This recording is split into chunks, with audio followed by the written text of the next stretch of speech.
Nobody shall see.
Hi, Kathy. You can't see us, but we're here. She's not sleeping. All right, well, that's fine. I'm just gonna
everybody. Welcome to State of the Community. It is 5:30 now. We are going to give people about 2 more minutes to come in, and then we will get started.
Hi, everyone. Welcome to State of Community. We appreciate you joining us for this Zoom. The State of Community is hosted annually by the Craig Chamber, and it is our chance to get together and hear updates from local elected officials, our industry leaders, and when we're lucky, we have state and federal officials joining us too. So to get started, I just wanted to quickly just go over how this will work and the agenda. This is an open forum Zoom, so everybody can talk and show their video, but we would like you to please keep yourself muted unless you are speaking. And if you have questions, please go ahead and write them in the chat box. And we are monitoring that, so we'll get the answers to you as soon as we can, or if we can interrupt and give you the answers live, we will. Otherwise, make sure you know we will respond afterwards. We have a great lineup today. I'm super excited about everything that's happened this year. Of course, we need to acknowledge that it was a crazy year for everyone. And I do want to give a shout out to our public health department who is on the call with us tonight. Really appreciate the work you ladies have been doing. And I'm so excited that you're here tonight. And I want to send a thank you to Tri-State for sponsoring your tickets and your dinner. And we're just really excited you guys get to have maybe a few hours relaxing and enjoying the evening together. Thank you for being here, and thank you for all the hard work you do. Also, to everyone that's lost someone this year to COVID, and also for other reasons, it's been a really hard year for all of us with not being able to have our normal services for our loved ones. And I just want to make sure that we all recognize that tonight, and that we send thoughts of gratitude to all of our frontline workers and the people that are making our community safer. So thank you so much, Carrie and Becky and Olivia. Appreciate it, you guys, so very much. And so their agenda, as you have in your bags, are we will start out with a couple of toasts. We have Commissioner Beck will join us here in just a second. And I just want to warn you guys, we're going to be very informal. This is a river picnic, as you can see. And so we're just having fun tonight. Please feel free to call the chamber if you're having any issues. Our phone number is 824-5689. And so I believe we will turn this over to Ray, who is going to give us a welcome.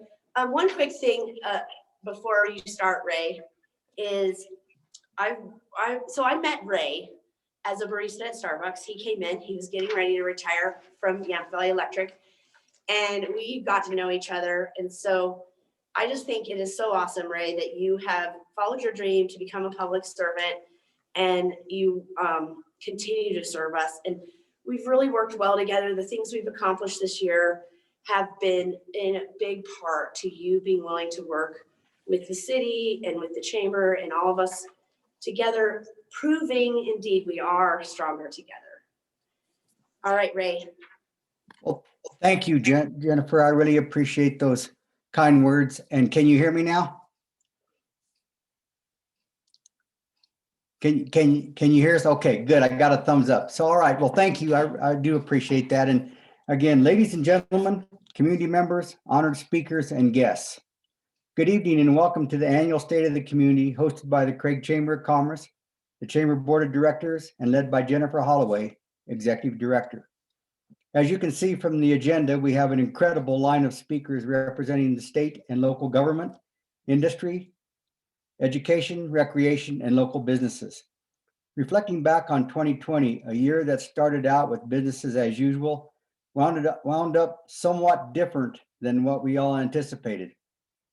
Even though we experienced, as did the rest of the nation, a pandemic, the county and the city overall, through diversity, was able to accomplish a lot in 2020. We all know and have a real good sense of where we've been, the challenges we faced, and the opportunities that were afforded us. I have learned over the years to never take life for granted, expect the unexpected, and then work through it.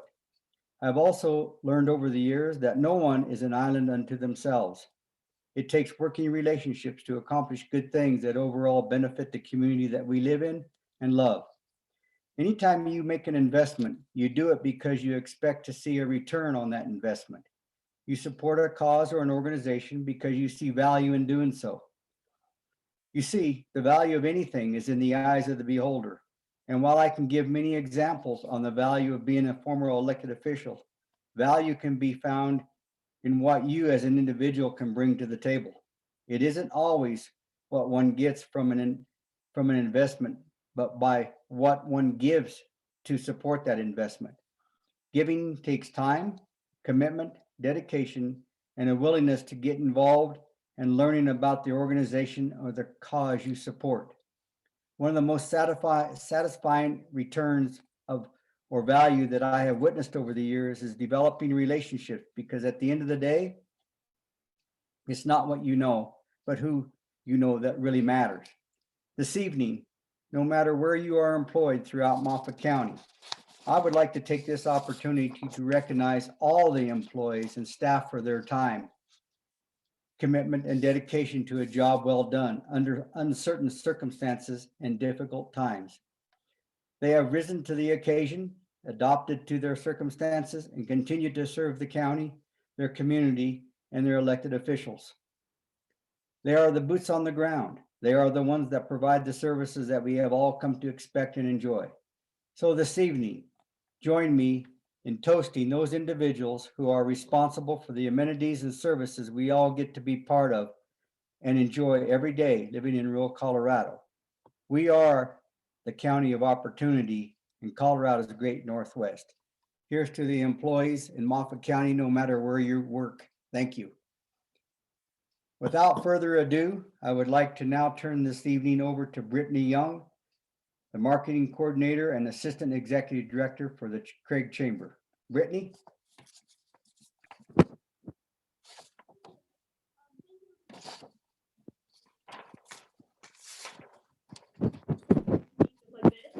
Something I would like to mention first is a quick thank you to our Yampa River Cornerstone partners, Yampa Valley Bank, Trapper Mine, Tri-State, Colorado Northwestern Community College, Walmart, and Colorado. Next, I would just like to mention a few things that are in your guys' river packs that you got. You will see a bingo card in there. This is a Zoom bingo, if you guys haven't heard of this yet. Listen for these words and sayings throughout the Zoom call, mark it off, and the first two people to get 5 in a row, comment bingo in the chat, and you'll win a prize. We also have one grand prize to somebody that found a toy dinosaur in their river pack. That is a big grand prize. You can comment that in the chat as well, and we will link up with you to get these prizes. Elizabeth, if you want to show them the prizes, they're sitting on this table right over here.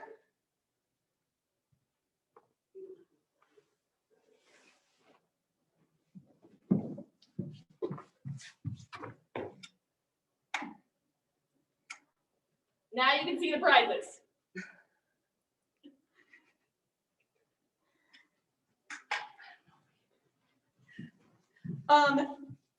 The next one up is Colorado State Center for the 8th District, Bob Rankin.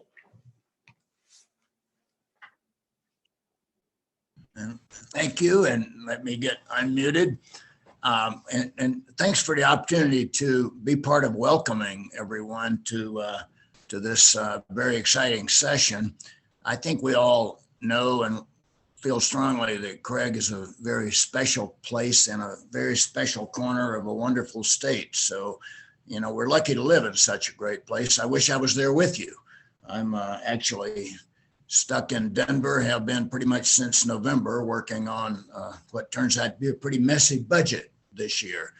You know, we'll spend about $34 billion, about 1,000 different light items. I promise you I'll be looking at every one of those to represent our interest of Western rural Colorado.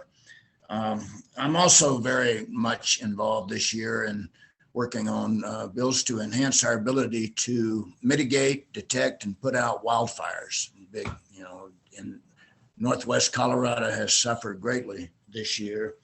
And I'll also be working to try to slow down the introduction of wolves and the sometimes too rapid demise of fossil fuels that we have been the leader on for so many years. So there's a lot of work to do. But you know, I've been your representative now for 9 years. This is my 9th year of representing you in Denver. And so I've gotten to know Craig, unfortunately observed from afar too often, but visited with you quite a bit. So, you know, I know we're going to hear tonight about what the government is going to do to help Craig. And we'll be talking about transition. We'll be talking about getting out from under COVID. But what I've observed over that 9-year representation is that there's a strong cadre of leadership and self-reliance in Craig. And, you know, I've been trying to help with some planning and state support.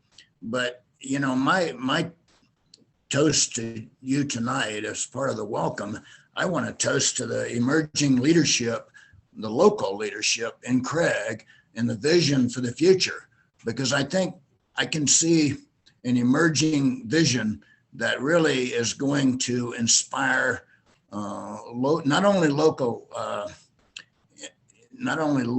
economics, but folks who are moving to Craig and industry who considers coming there, because it really is a very special place and we should never forget that. So here's my toast to the future, the leadership, and the vision of Craig, Colorado.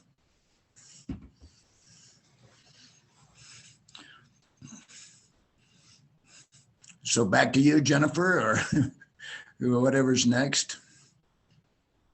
Are we good? Are we on? Hi. I think that might be a square on the bingo card. Thank you, Senator Rankin. I'm so happy you could make it tonight. It's been a while since we've seen each other, so I'm glad to see your face again.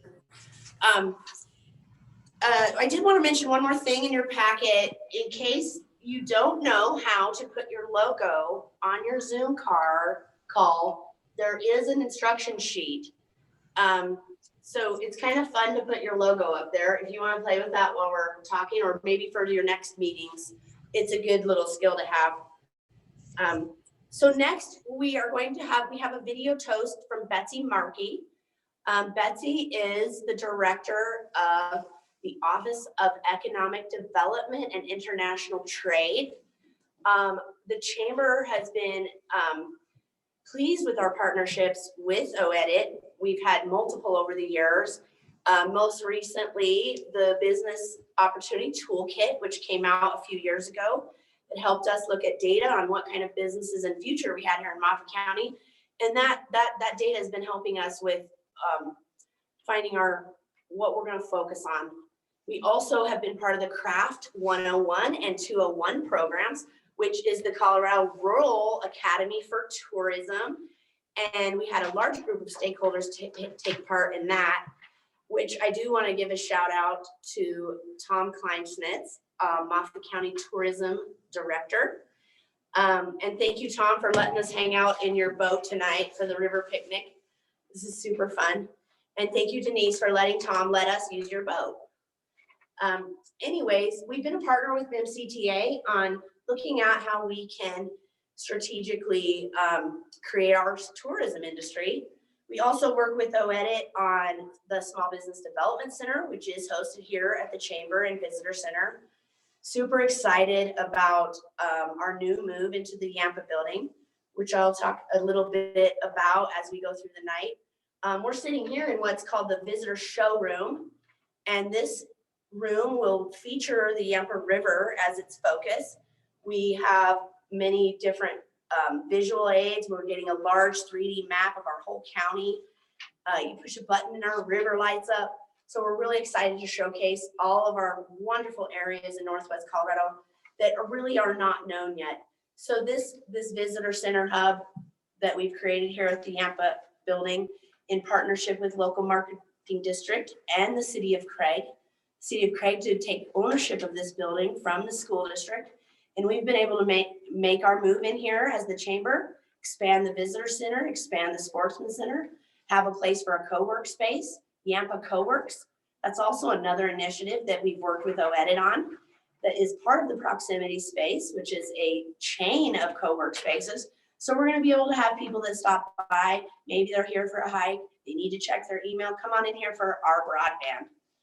Anyways, Betsy's gonna say hi. Appreciate all of her focus on the area, and her team is very responsive anytime we need help. Super excited to work with them. So here's Betsy.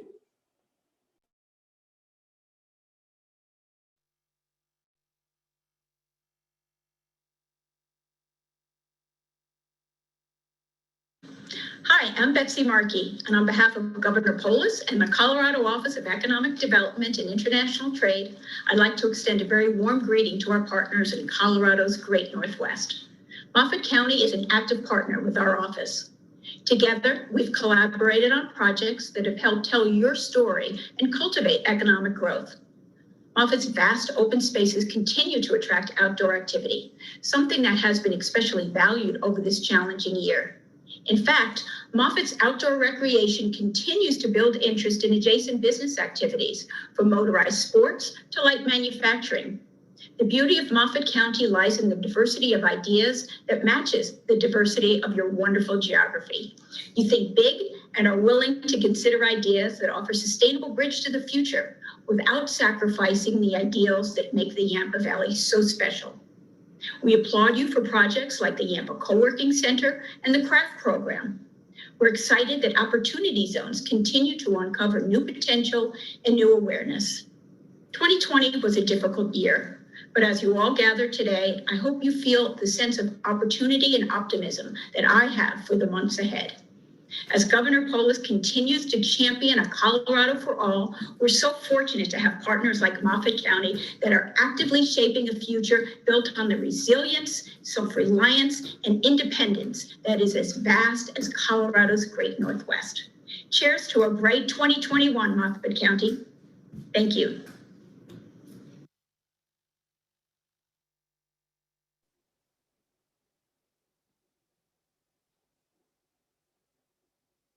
What a great toast from Betsy Markey.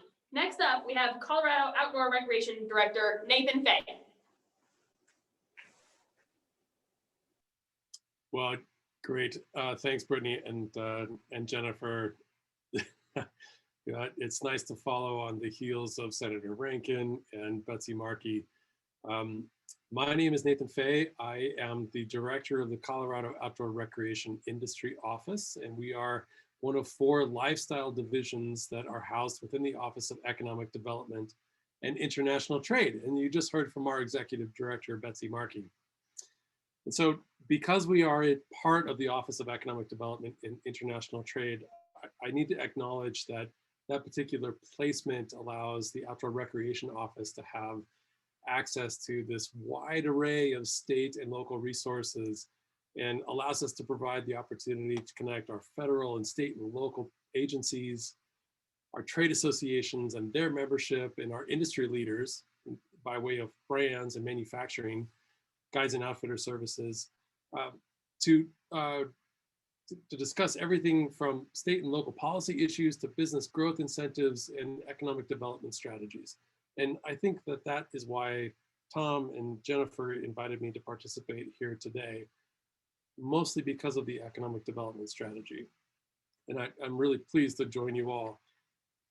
I have incredible family history in Moffat County and around Craig in particular, and any opportunity that I have to embrace local values and opportunities to strategize together with our stakeholders, that's really valuable time for me, particularly well spent time as a state employee in this particular position.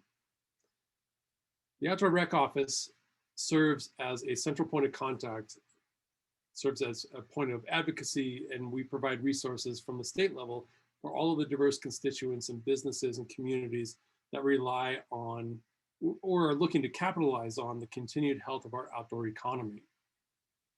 Our industry accounts for $37 billion in consumer spending and more than 500,000 employees and jobs. We're larger than automotive and pharmaceutical industries in Colorado combined. And I say this only to set the tone.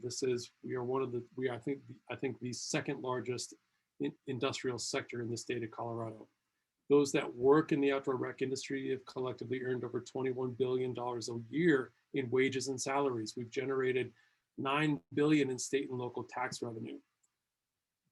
That's not a small feat. And I say that because it highlights why Colorado is in an optimal place to capitalize on these economic trends. Outdoor recreation continues to grow in the state of Colorado, and there is much work to do to embrace that across our communities, whether they be urban or rural.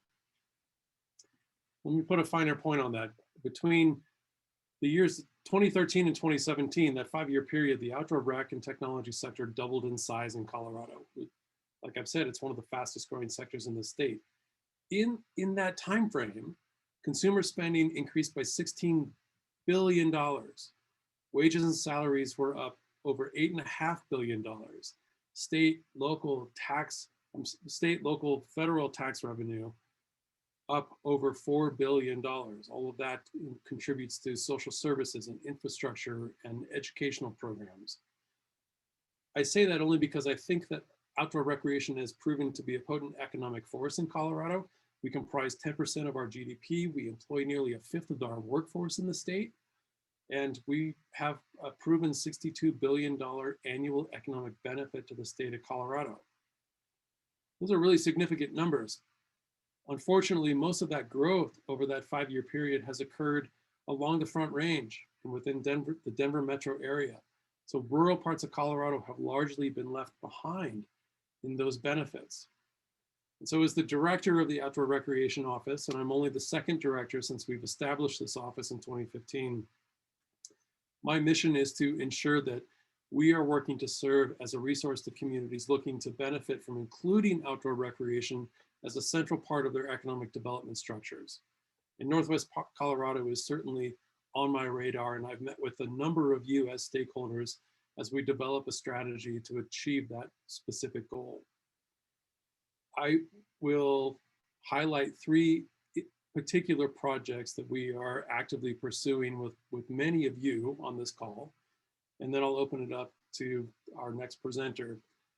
The projects that we're hoping to advance in partnership with all of you include, we are currently in discussions with Colorado Northwestern Community College to support the relaunch of their outdoor recreation program, which has been dormant for nearly a decade. We have 67 other degree programs or certificate programs in the state of Colorado that feed this industry and lead to well-paying jobs in one of the fastest growing sectors in our economy nationwide. So I'm very excited to continue to work with CNCC on programming and to develop a workforce and talent pipeline that is both homegrown, but also serves as leadership within a national context. We're also working with one of our industry associations and the community college in Craig to offer new job training and certificate programs that will help address a significant worker shortage in this industry and create real opportunities to secure jobs that pay in the six-figure range. And I think Craig in particular is a perfect fit for this type of program because the community has a well-trained, experienced workforce that is at a critical moment in their career trajectories. And the industry nationwide is looking at skilled workforce that can help meet some of the needs on engineering, in infrastructure, in innovation, and we'll continue to have those conversations with Ron Granger, who's on this call, and the various leadership at CNCC. And I recognize that all of that is a little bit of cloak and veil. I only say just stay tuned as we continue these conversations with the community college and our industry representatives. And the third thing that I would like to highlight from the state's level is that we've recently partnered with the University of Colorado Boulder and a team of graduate students. And we are going to assign graduate students to work with all of you as stakeholders in Moffat County and Craig in particular to help us develop what is an asset map, both on quality of life in Northwest Colorado, but also the business and business environment and the infrastructure that's available that should and can appeal to businesses that are looking to relocate to Colorado, and not relocate to the urban front range of the I-70 corridor, but to relocate to communities that are tied to the natural assets that are adjacent, the built assets that are within our communities, both of which align with their own business philosophies. So outdoor recreation relies on having access to open lands, has equitable access to our rivers, our, whether it's BLM or Forest Service, business models are built around culture. And Northwest Colorado offers significant opportunities to align new business investment with the culture that is already in place in Northwest Colorado.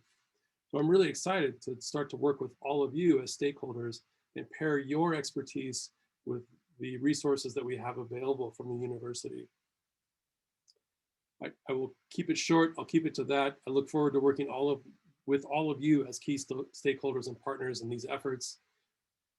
Really, fundamentally, I hope that together we can integrate outdoor recreation more centrally into a broader economic development initiative for Moffat County and Craig. And I think that by doing so, we can build a stronger, a more sustainable, and certainly a more resilient and equitable economy for all. That seems to be more critical now than it has ever been. And I thank you. All right. Thank you, Nathan. So happy you could make it tonight. Remember, I owe you a real beer at the brewery or the wine bar when you come into town. Yeah, and also, Nathan, we're going to get that depot back going and we're going to have a passenger train to Steamboat. I'm saying that so everyone can hear because it's going to happen. All right. Next, I'm super excited to introduce Dwayne Hiley from Tri-State. He is Tri-State's CEO. He came on board at Tri-State about the same time I came onto the chamber. And I feel like we've had just an excellent working relationship. I'm super excited that he invited me to come and give a presentation to Governor Ritter and the team at CSU. And as Tri-State was determining their transition planning, we really did have a lot of input. So I just want to thank Dwayne for that and for all of the years of support. They have been Cornerstone members since the beginning and have always been great chamber supporters, which, by the way, this is the 75th year of the Craig Chamber. So we're super excited to have that monumental anniversary, as well as being in this new great building. And so I am just super excited for this year coming up. And I know that Tri-State will continue to be a partner. They are they're dedicated to helping us through this time. And I really appreciate that partnership. Thank you so much, Dwayne, for being here tonight. You're very much welcome. Thank you. So is this the part where I get to offer a toast? Okay, thank you. I will. So, it's been a tough year with COVID and the response for everybody. It's been hard on all of us.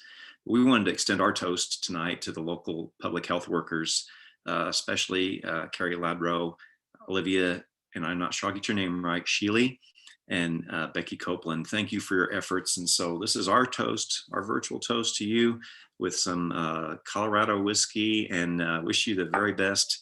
And here's our toast. May you prosper. May your burdens be easy. May you feel the wind under your wings. May you sail to ever greater heights. May your influence grow. May your friends be many and your enemies few. Your days on this earth be long. We wish you the best. So thank you from Tri-State.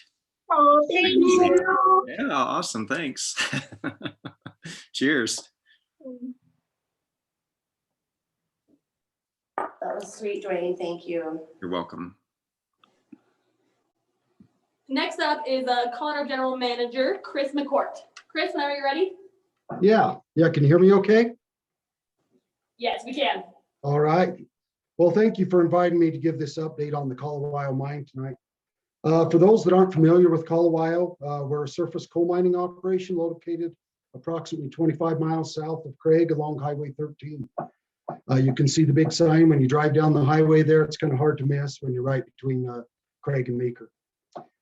This mine's been in operation since the late 1970s and was acquired by Tri-State in 2011 to supply coal to the Craig Station power plant. There's 25 miles of railroad line that connects the mine to the power station. And this rail line also ties into the Union Pacific rail line as well. Colawyo owns most of the connecting rail line, but the Union Pacific does own a small section of about 3 miles, and they operate the coal transportation between the power station and the mine. Currently, Colawyo directly employs 200 personnel along with 33 contract employees. And I'll get into in a few minutes here who those contract employees are. For 2021, we plan to ship 2.4 million tons of coal to Craig Station, which will require moving over 20 million cubic yards of rock to uncovered coal. Operationally, we have 2 active pits right now. South Taylor and Column. These 2 pits are separated by 12 miles, and we share equipment between the 2 operational areas. So we're spread out quite a ways right now. The South Taylor pit was started in 2008 and will be operated for another 2 years before it goes into full reclamation.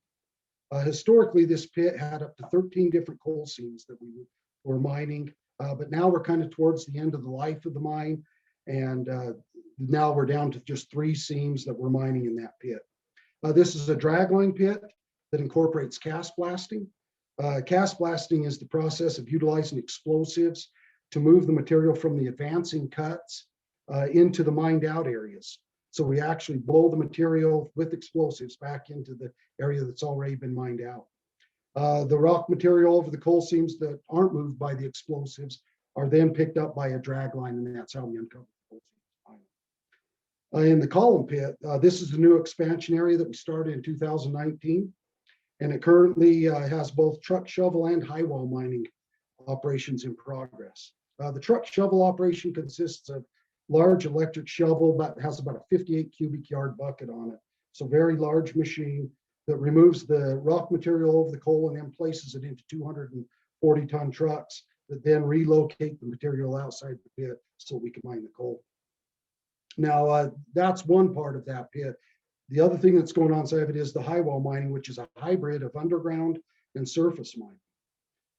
It's a machine that has a rotary head on it that's guided by GPS that goes into where we've exposed the coal seams and goes underground as steep as 1,500 feet and cuts the coal and sends it out on a conveyor out into the open pit where it stacks the coal for us. And then we haul it off, of course, to Craig Station.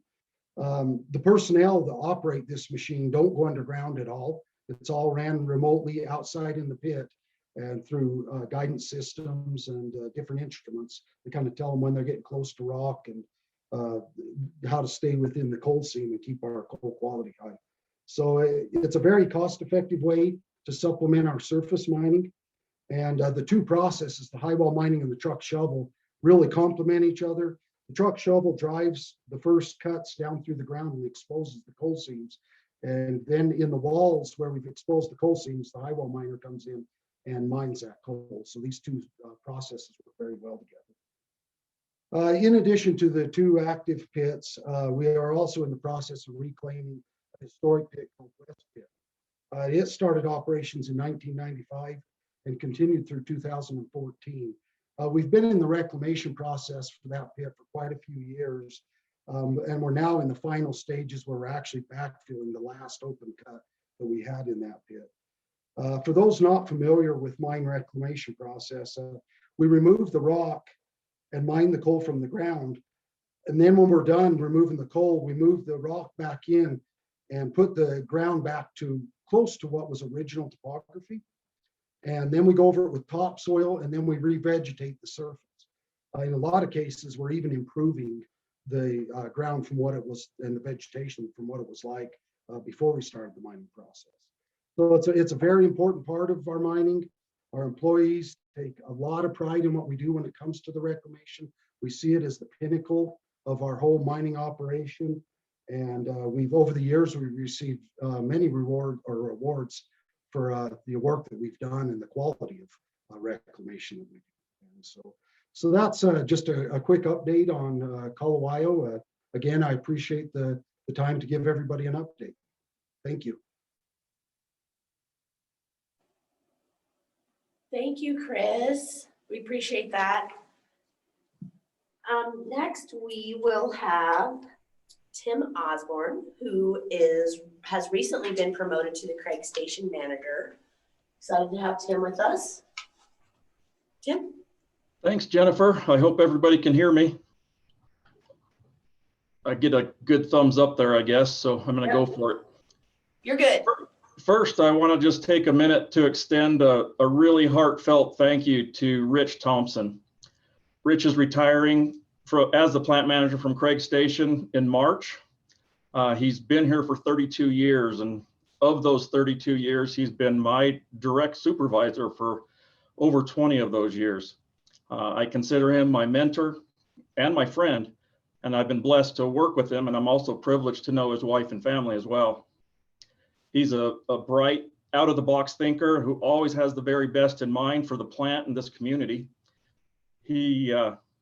Both the plant and this community have benefited from his calm demeanor, thoughtful assessments, straightforward talk, and authentic leadership.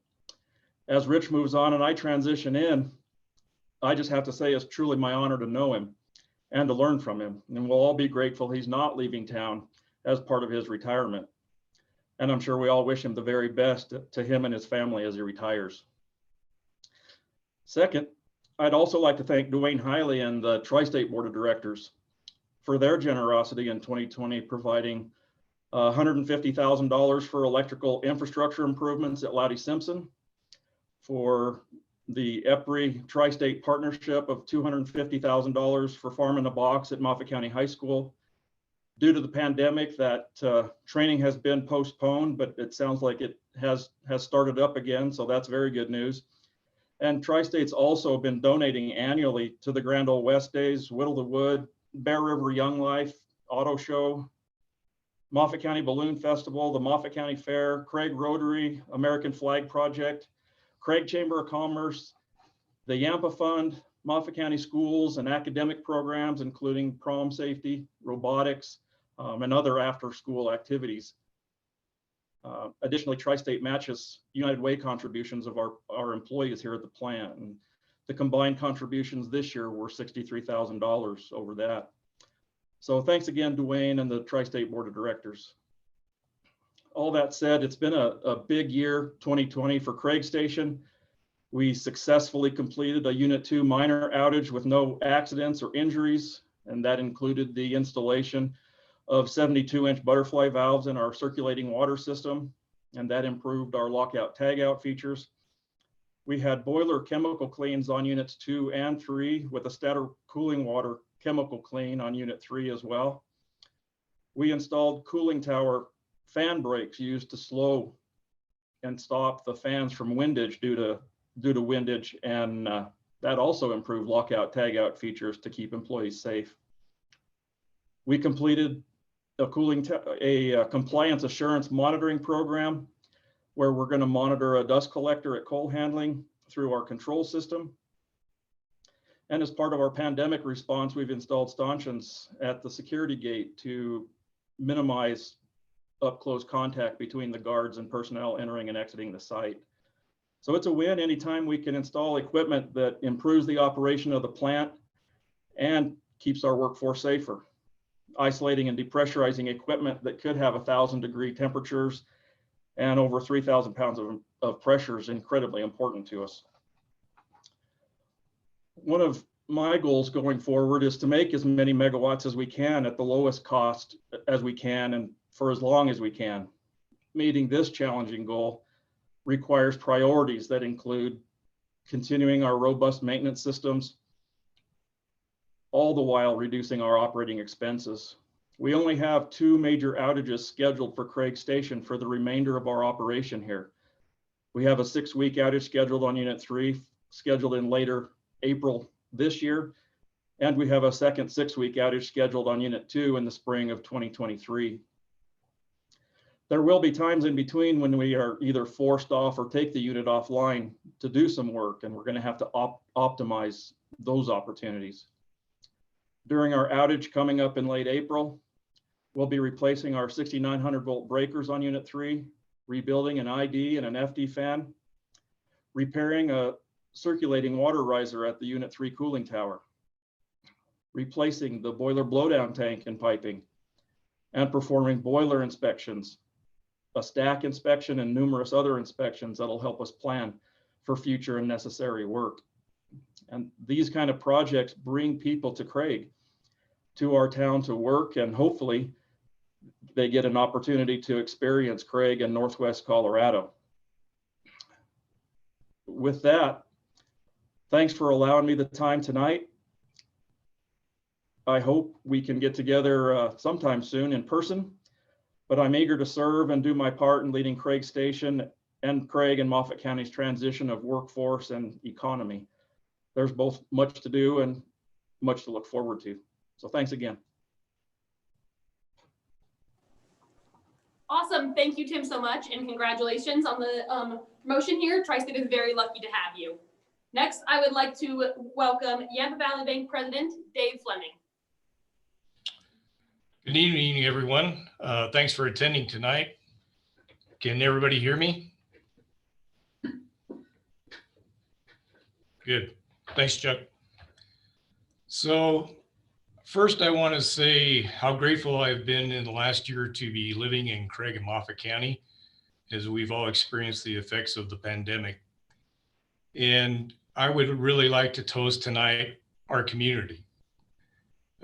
Craig never ceases to amaze me in its generosity as we see countless individuals and business step up for utilizing their time and money to help support others affected by COVID. Our local nonprofits were instrumental in administering programs to help those in need and really often don't get the recognition they deserve. I believe this generosity is a measure of our strength and character as a community, and is one of the many reasons I really appreciate living in Moffat County. So here's to our community. And I do have my Love Moffat County cup with water in it. So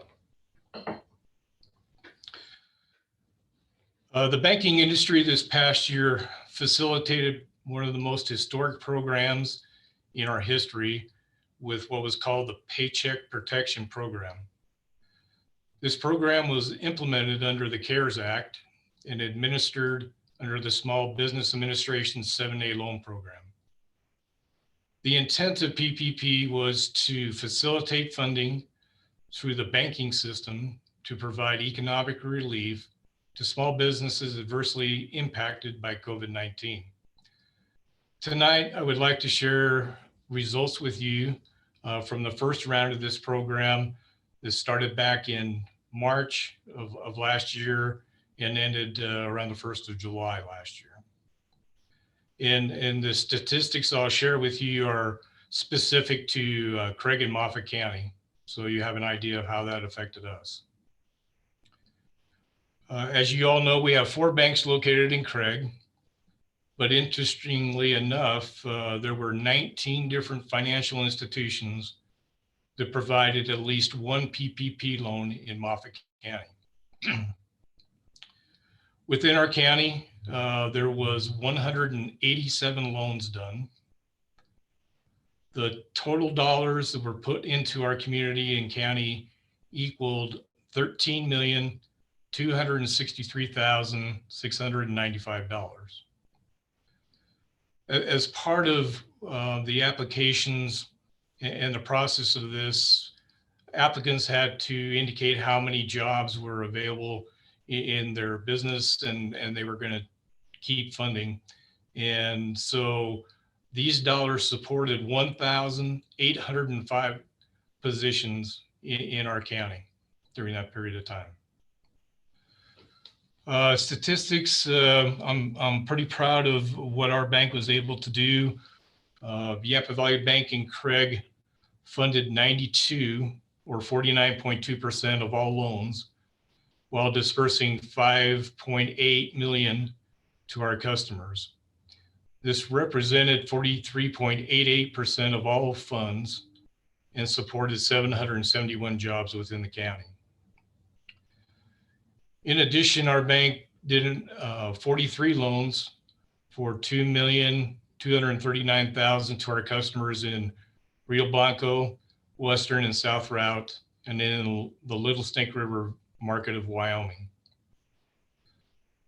So at this time, we have been working to help our customers get through the forgiveness side of this, and we have processed 4.5 million or 55.7% of these loans to where the customers have had their loans forgiven and do not have to pay anything back. For those of you who may not be aware, the second round of PPP funding was established recently, and we have begun the process of taking new applications. The second round is similar to the first round with one new qualifying factor, and that is businesses must show a 25% or more reduction in revenue for any calendar quarter in 2020 when compared to the same calendar quarter in 2019. The second round is open to businesses who did not apply for the first program, as well as those who have already received previous funding. The new qualifying mechanism is intended to help those who have seen significant reduction in revenues in 2020 compared to 2019 due to COVID restrictions. So we've been at this for about 2.5 weeks.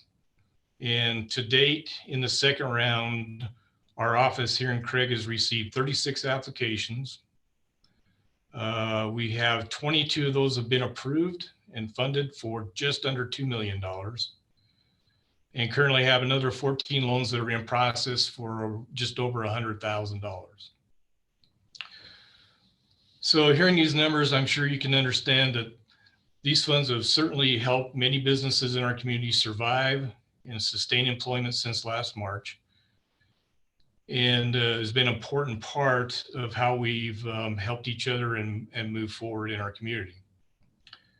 Interestingly enough, each year we get an FDIC report that measures total deposits and market share for each of the 4 banks in Moffat County. Of course, this is our way of keeping track of our competition and seeing how each other are doing. But that report comes out annually on June 30th, which just happened to coincide with the last day of the PPP program last year and funds being dispersed. So when I got that report, usually comes in September to October, I was looking forward to seeing how much growth we may have seen in our overall market. And knowing that, at that time I only knew what we had done. And so when I received that report, I was quite surprised, pleasantly, I would add, that we saw in Moffat County and the 4 banks that are here, a 47.8 million increase, or 19.5% for growth in deposits from June 2019 to June 2020. And if you remember, the number I talked about was 13.2 million that was put into the community through the PPP funding. That means that there was an additional 34.5 million growth in our market in funds sitting in deposits in Moffat County. So I believe this is a good indicator of improved liquidity within our market. And I think it reflects to some degree the trend we've been seeing that people are a little bit more conservative in their spending since the pandemic happened, trying to decide what to do in these uncertain times. But hopefully that gives us a good springboard into 2021. And I would tell you that in the second half of last year, in the third and fourth quarter, we actually continue to see our deposits grow. And just for reflecting on what that really looks like, in our bank here, we grew our deposits 28% in the calendar year last year. So I'm really bullish on our county and on the city of Craig going forward. The last thing I just would like to reiterate, and it's been spoke about a little bit tonight, but the Colorado Just Transaction Plan, I really think this can be sort of the centerpiece of our ability to create our own destiny as a community going forward. And I'm glad there are public leaders here tonight, business leaders and individuals within the community. But I think we all need to realize that we definitely have to make sure we have a seat at the table. If we are going to create real leadership in transitioning our community, we must be the quarterback for ideas, real solutions, and strategic planning. And we can't rely on others to do that for us. So I believe we can do some great things moving forward, but it is going to take hard work from all of us and persistence from all of us who live and work in Moffat County. So with that, I'll turn it over to the next speaker, and thank you very much. Thank you, Dave. I super appreciate your optimism. And I'll have to agree with you that people of Craig amaze us every day, right? Especially with their generosity. And I would like to thank Yampa Valley Bank in particular for your sponsorship of the United Way kickoff every year. We're so excited to have that event at your bank every year. It brings in quite a bit of donations, and the bank employees are so generous to match that donation. And I wanted to bring up United Way real quick before our next guest, just to make sure everyone on the call is aware how much United Way does for our community. Kristen B. Hill is on the call, and I super appreciate all of her hard work. And I want to give a little call out. If anyone can do more to get donations in, we would really appreciate it. Right now, at this point, we are looking at around $90,000 to be able to give out next year. And our requests are at about $250,000. So we do need some more donations to help keep our community healthy and safe. We're providing excellent services through those programs. So as you guys are going back into the real world in your life, please keep the United Way in mind. If there's any way you can send money that way, we'd super appreciate it. So next, we are excited to welcome President Ron Granger from Colorado Northwestern Community College. He's going to give us a little update on the college. Super excited to have you, Ron, especially with the new cybersecurity program coming in. I know we were together just like a year and a half ago with Attorney General Phil Weiser, and we had that discussion, and he offered the grant. And here we are less than 2 years later, and you guys have that program going out this fall. And I'm so happy to see how fast that happened. And on that note, you know, we get stuff done here in Northwest Colorado, and I think that's something we really need to be proud of. So thank you, Ron. It's over to you now. Hey, Jennifer, first, thank you and Brittany for inviting us over. And now you've said all I need to say, so I think I can stop. No, not really. Thanks for that. I do want to give everybody an update for what's going on at CNCC. All of us know over the last 11 months, we faced some changes because of this pandemic. In March of last year, we went remote to finish the semester by order of the governor.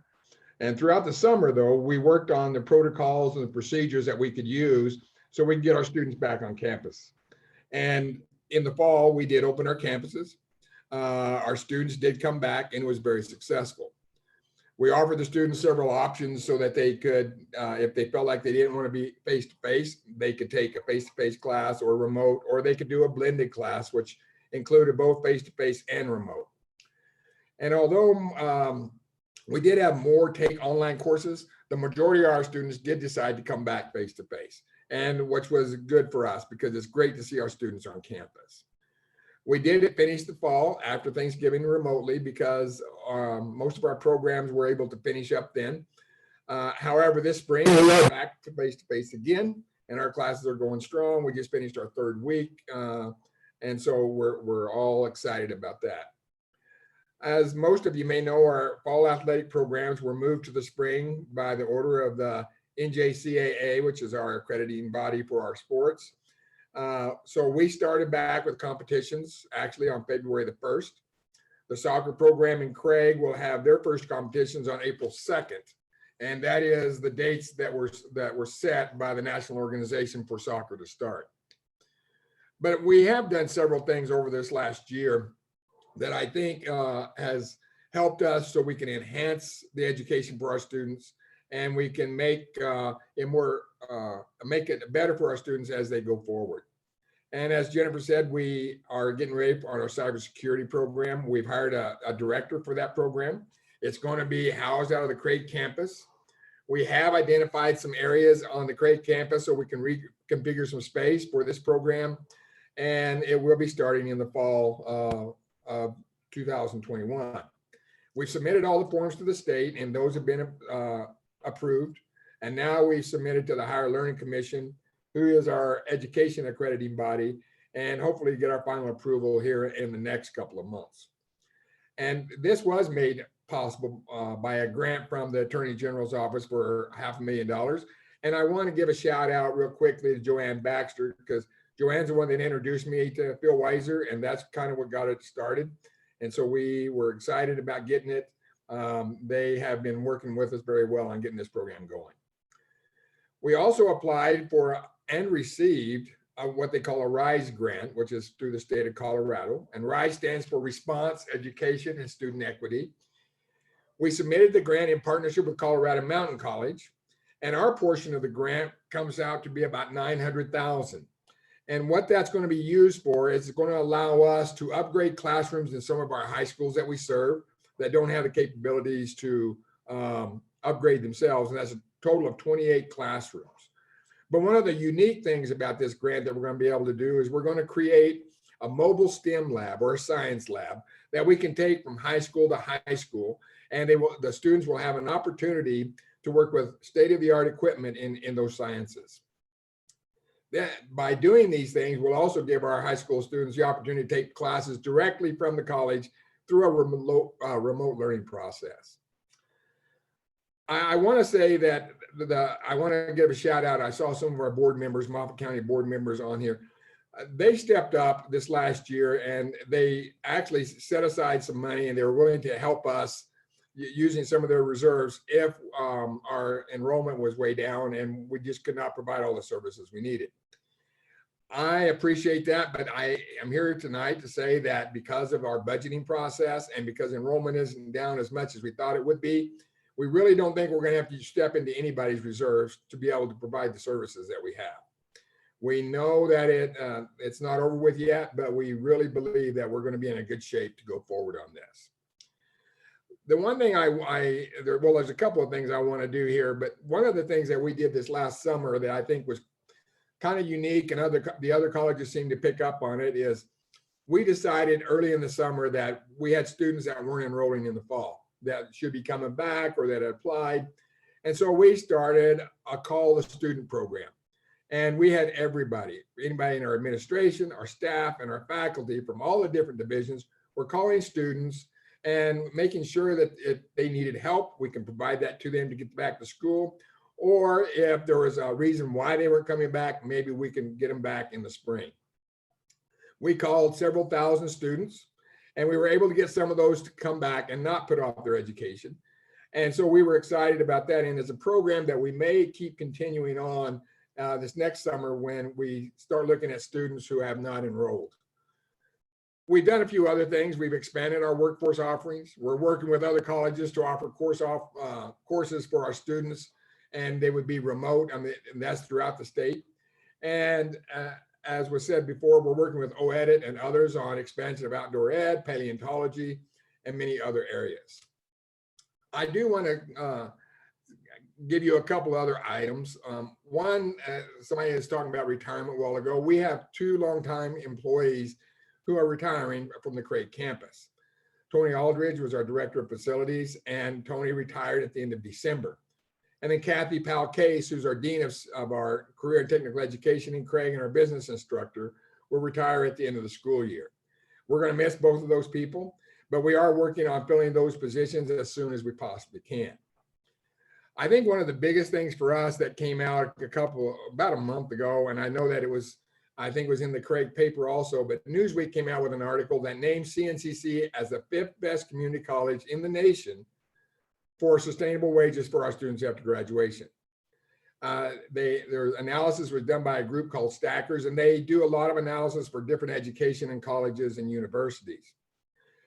We felt really good about this with the CNCC because of our cost that we have for people and then what they make when they leave. And considering the 4 that beat us were all either nursing or medical related colleges, we know that CNCC is not only a great value, but gives our students a great education. And then the last thing I want to say is, as most of you know, this will be my final year. I am retiring on July 31st. The presidential search has begun, and the applicants are being reviewed this week. Over the next several weeks, the pool of candidates will be narrowed down to the semifinalists and then to the finalists. The plan is to have a new president named sometime in April and then make sure that they're on board by August 1st. I want to say that it's been such a pleasure for me to be involved with CNCC in Northwest Colorado, Craig, and all the other communities we have, because no matter what we do, the college is successful, not only because of our students and our faculty and staff, but because of our communities. We are a great school, and that greatness comes from the people in these communities who have supported us. So I want to say thank you to Craig. Thank you to all of you who have been involved in helping us, especially during this pandemic. And Jennifer, I appreciate everything that the chamber there has been able to work with us on. And I know that everything's going to get better and better as we go forward. Thank you. Thanks, Ron. Thank you, President Granger. I know myself as a CNCC alumni that I'm very thankful for everything that you have done in your time here and everything that CNCC has continued to do. With the mention of Kathy Powell, I know she's on this call as well. I would just like to extend a congratulations and the exciting retirement that she has in front of her. Next up is Moffat County School District Superintendent Scott Pankow. One thing about Scott I want to mention is him and his wife are new to this community, and they are both been great assets, Scott in the school district and Heidi as a tourism expert. I know we are very grateful to have both of you guys here, and I look forward to many more years.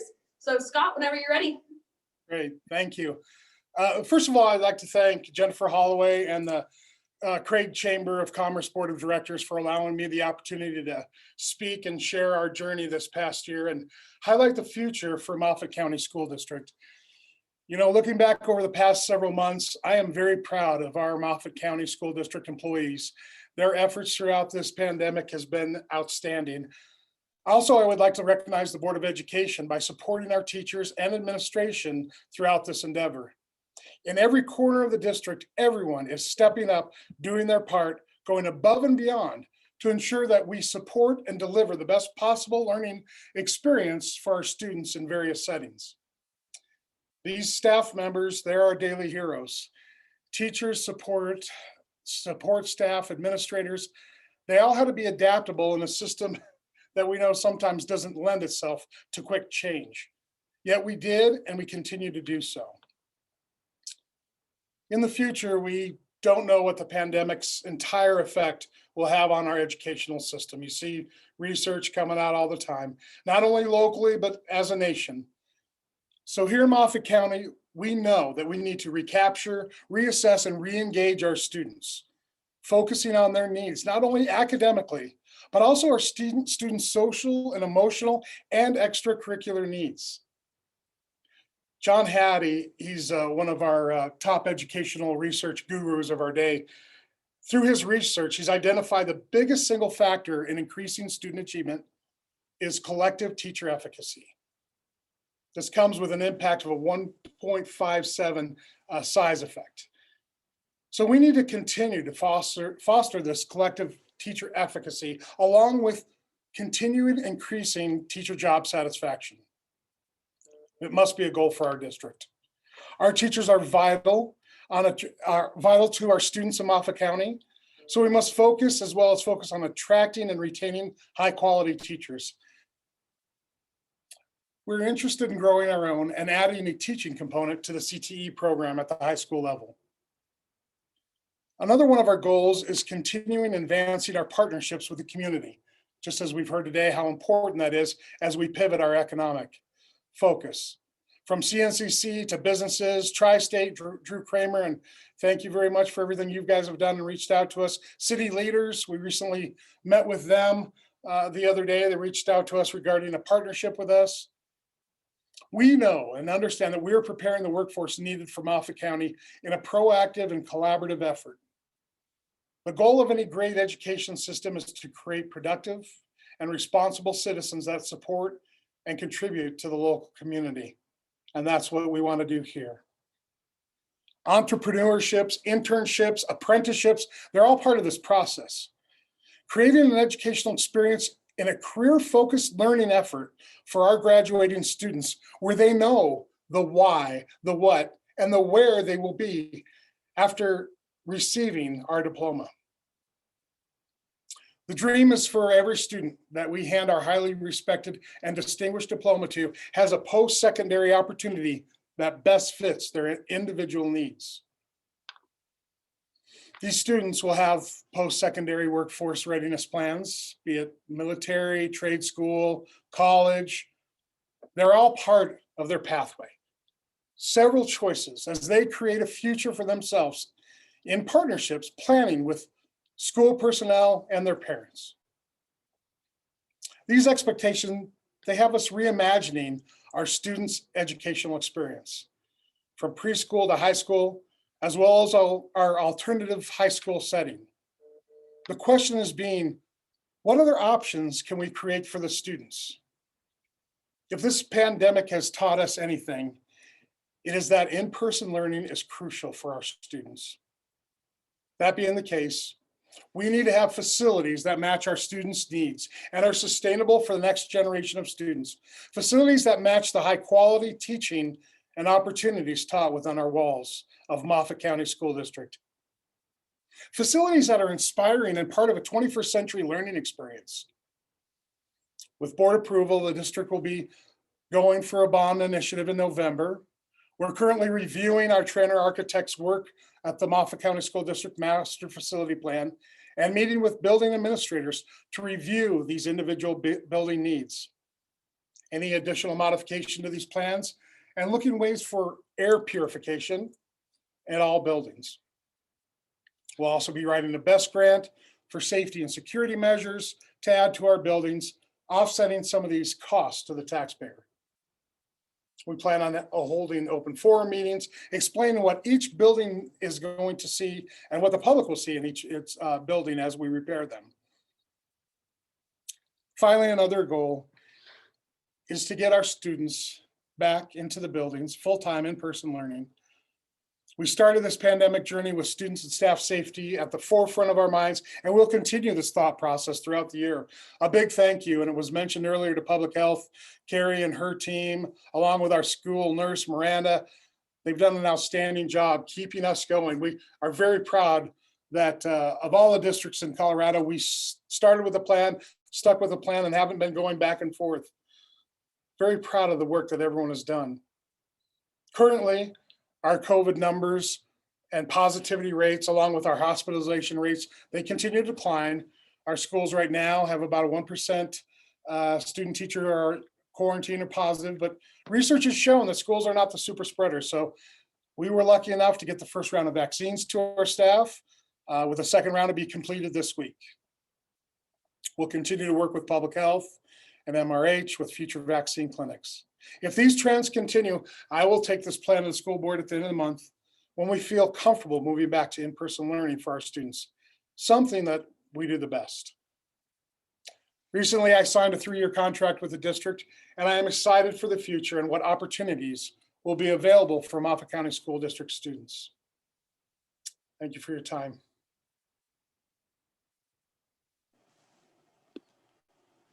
Thank you, Scott. I'm so glad you were here tonight, and welcome to Craig. Next, I would just like to take a couple of minutes to give a shout out to the Chamber Board. I'm going on my 3rd year here with the Chamber, and I can say it has been a phenomenal experience. I am super, super happy and excited and proud of the work we've done, and the Chamber has been an amazing supporter of that. Our board, it consists of 12 people. We've had a couple of new people come on and off, but we have a very stable board with great input, great participation. So I just want to make sure you guys know who's on the board. If you have any input you want to give to the Chamber, you can contact Amy Updike from Masterworks, Drew Kramer at Tri-State, Randy Looper, who is this year's president again. He has just sold their elk run-in, but is staying in town, so we're lucky for that. Kristen Corvo represents MJK. We have Jennifer Bugай at Yampa Valley Bank, Dawn Jestrom at Memorial Regional Health. We have Kathy Fagan, who is our vice president, and she represents CNCC as well as her own business. We got the popcorn going. I'm sure you guys have tried it. It's super awesome. You can get that at the Moffat Merc if you want some more. Chris Nichols, you all know from City Council. We have Jim Faree, our retired city manager, super active. Lori Gowdy, who is at Major Mortgage. Paula Chapman from Chapman's Automotive, longtime residents here. And Amanda McDermott, who is representing Moffat County School District. So I just want to say right now, sincere appreciation for the board. You guys have been amazing, supportive, and I appreciate the way you look at our future and the data that we have been taking into consideration as we make our strategic plan. And I just want to make that point tonight about reiterating what Nathan said tonight about our outdoor recreation availability, as well as reiterate to you all the sense of our Yampa Valley community. We are so lucky to be in an area that has an amazing river. And our research, all of our investigation into our future keeps leading us back to that river. As the Native Americans have taught us for years, water is life. Water is life. And we have one of the most untamed, rarest rivers left on the planet. And we can use that as a way to create an amazing environment for our community as well as our visitors, and work together with industry, work together with our public lands, and create a sustainable future for Moffat County. I'm super excited about those focuses and how the Chamber Board has supported that. So thank you so very much, and appreciate all of you guys for being here tonight and everything you've done for me in the last few years. So thank you so very much. I also, on that note of the river community, I also want to thank those organizations that have come out of the woodwork the last few years in support of our river. And I know many of you guys are on here, and I really super appreciate it. If you guys look in your bag, you have a rig to flip sticker, an American Whitewater sticker. We have Friends of the Yampa on board today. Super excited to have Kit and Lindsay involved. They're bringing in a lot of information to our community right now. We need to become educated. We need to understand what our river can do, what it is doing for our economy, for the health of our entire environment. So I appreciate all of you guys wanting to invest in our community, and we're going to become partners. And I truly appreciate that. So next up then on that, we have a video message from Senator Michael Bennett. Super excited to have him give us some thoughts. So let's enjoy that together.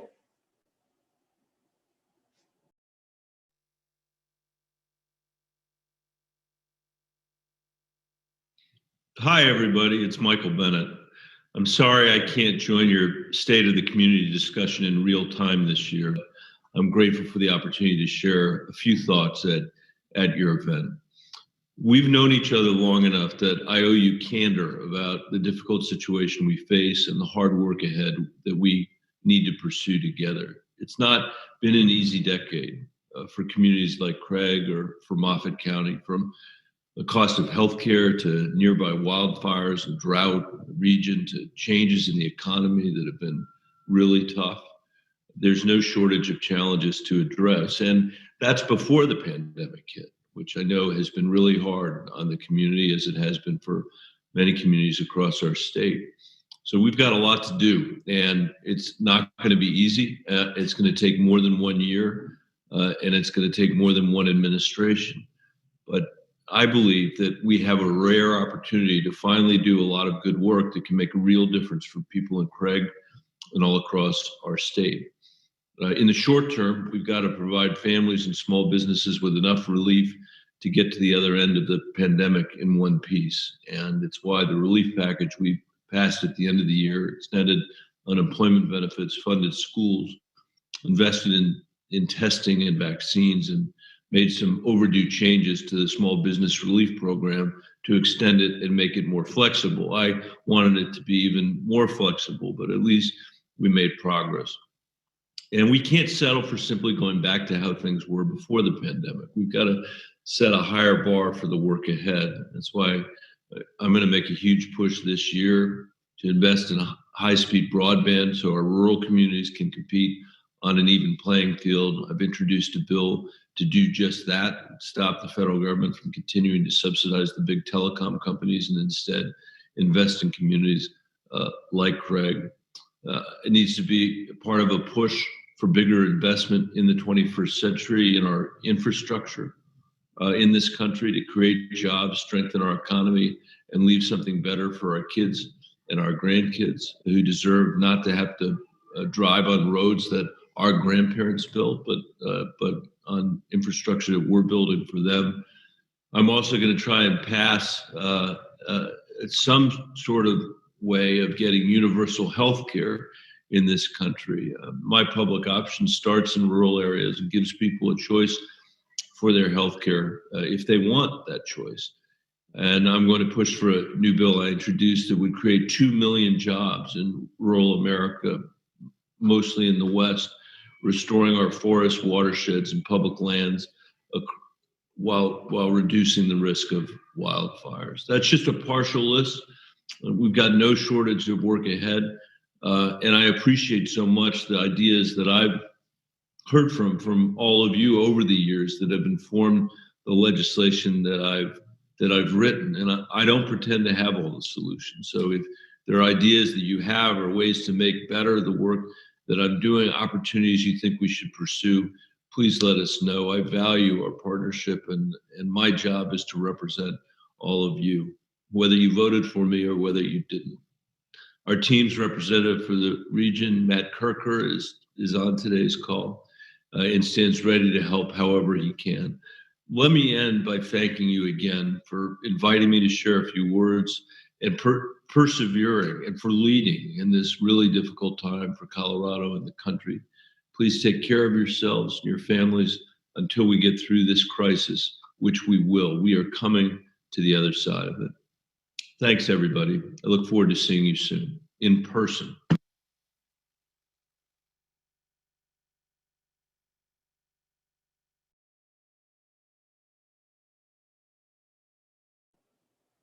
Hey there. Hey, Matt, you on? Everybody, Matt's on, and say hi real quick. Hi, everyone. Yeah, can you hear me? Hey, yep, we got you, Matt. Hi. So thanks for having us on tonight, and thanks to the Craig Chamber. You know, we're just excited to work with you all moving forward. I've had the opportunity to work with many of you, see a lot of familiar faces over the past 2 years. I'm going to post my work cell phone and my email in the chat box. Please just feel free to reach out at any time. Awesome. Thank you, Matt. Thank you. All right. So next up, I'm super excited to have Perry Will here, our state representative. Perry, as you probably know, comes from a long line of DOW. He's super awesome. Hey, Perry, you want to say hi? Hi, thank you. Hope you can hear me okay. Hello, Moffett County. So Yep. Thanks for having me. I thank the chamber for having me. And I want to start off by saying I'm truly honored to represent you all in House District 57 down in a very urban dominated legislature. So there's very few of us rural legislators down there. And so it can be a struggle, but I'm truly honored. And I guess I'd like to start with my toast to the Craig community is, you know, thank you all for your hard work and your dedication. It's an example to everyone.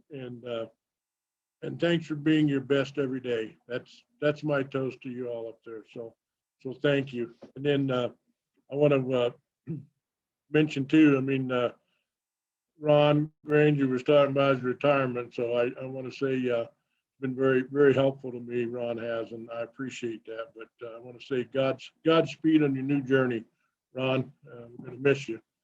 And I'd like to give a shout out to Ray. Ray Beck was on earlier, and I got to tell you, Ray's been such a mentor and such a big help to me as a state representative, as well as all your county commissioners. And I'm talking to commissioners from Moffett County, Rio Blanco, and Garfield. They've all been super, super helpful to me, and I appreciate that. I truly do. I wanted to obviously thank all of our frontline workers and our essential employees. This has been a tough year. This COVID-19 is something, you know, that's we haven't been through before, and I think we're getting a handle on it and the vaccines and all that. But you know, a heartfelt shout out to all the frontline workers and our essential employees that kept things going, and so couldn't be prouder of all those folks, and that's in all the counties and across the state and actually the nation. So much appreciated. I wanted to make a comment about Nathan's presentation about the outdoor recreation, our outdoor recreation economy. I don't think it's any news to anyone in Moffett County or Northwest Colorado, but not just the rivers and the fisheries and the boating and the rafting and that type of recreation, but from the hunting recreation side, 60% of all the game harvested in Colorado is harvested in Northwest Colorado, 60%. The other 3 regions of the state make up that other 40%. That's the northeast, southeast, and southwest. So we have quite a resource here. It's a lot of people call it the Serengeti of the West, and that's true.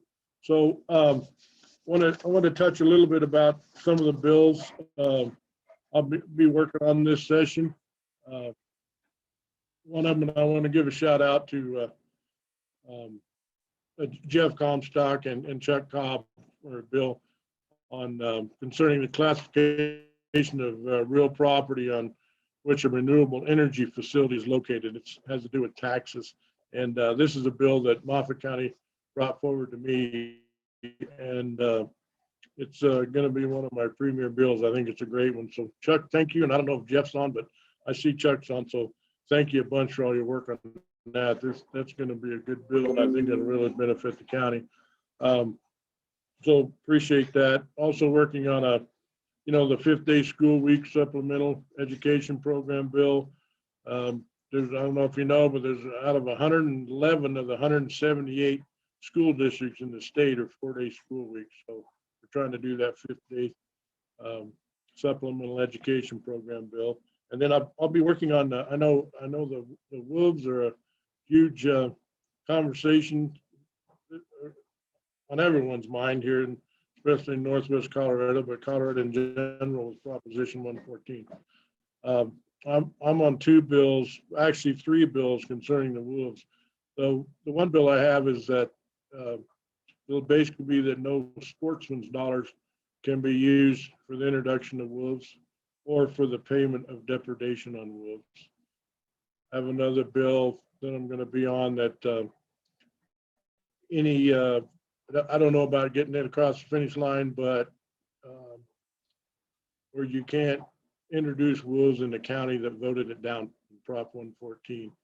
And also in counties where CPW has spent a lot of money on protecting a game species, and that could be any game species, but what comes to mind mostly is like the moose introductions and then like sage grouse, and obviously Gunnison sage grouse. So there's been large amounts of money spent by the agency in those counties who are trying to prevent wolves. The other wolf bill is one that just kind of holds the CPW and the commission's feet to the fire on following the process that was laid out in 114. And that means dealing with all the stakeholder outreach, all of that. And so that's those are the kind of the wolf bills. I'm working on some healthcare stuff. One's a PA, a fissions assistance bill. It's going to be a good bill. I'm also on a bill with trying to reduce traffic on I-70. I'm on with Representative McCluskey on that. It's kind of a ride share bill. That's one I was on last year, of course, because of COVID, we didn't get across the finish line. Also, Human Trafficking and Child Exploitation Act bill. One with Swift Crews. This involves Department of Corrections. These guys are on the Swift Crews, and the firefighters from Department of Corrections have a heck of a time getting the job when they get out. So we're trying to do some rule changes and some law changes where those Swift Crew inmates that are highly trained in firefighting can get employment through the state. So that's kind of the. I've got several other bills. But those are kind of the main ones. And I also have a colorectal cancer bill. Also, that's going to really benefit rural Colorado. A behavioral health bill. That's kind of still in the works. And then from the, I'm working also on the dental hygiene sunset bill. That one's should be a pretty easy bill to get across the finish line. And one involving the counties, especially the rural counties, is this search and rescue and the cost to the counties on search and rescue. So I'll be with the Representative Valdez on a bill, on the search and rescue bill. Actually, Representative Wilson ran that bill last year, but because of COVID and the shortened session and having to PI all those bills, that didn't get across the finish line. And it was a great bill, and I wanted to bring it back up this year and do it again, because it really does help our rural counties. And anyway, I just want to say thanks for having me here, and God bless you all, and God bless Moffett County. Thank you. Thank you, Barry. That was great. Thank you for joining us tonight. We really appreciate it. I just saw that Public Health looks like they got our first bingo of the night. So congratulations, Public Health.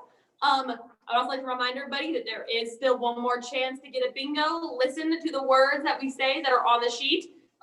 Get 5 in a row and put in the chat bingo. Next up is going to be Moffat County Assessor Chuck Cobb with the state of the county. Chuck, whenever you're ready.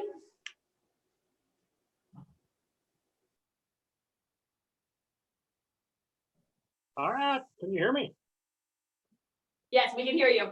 Awesome, awesome. Well, I'm gonna do this screen share for you to get started if I can. You're gonna have to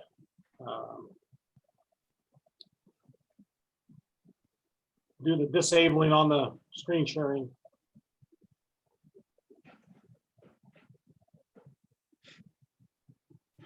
All right, we're good. We're getting you, Chuck. No All right. worries. This is Not a maybe problem. a square. This might be a square on that bingo card, guys. We got some bingo. problems. Can you hear me? Should I hear say a me? swear word too? And Yeah, she's getting it right here. All right. This is a good group tonight. Hey, Sean. Keep on adding chats, you guys. We're gonna keep looking through those and we'll get you your answers later. Chuck, I think you should be good to go now. Go ahead and try it. all right. Well, maybe. Says host disabled participant screen sharing. So sorry about that. All right, give me just 1 second. You bet. I knew I'd have to add a little fun to this meeting tonight and give everybody a chance to stretch their legs maybe, or take a sip of that wine that's in your kit.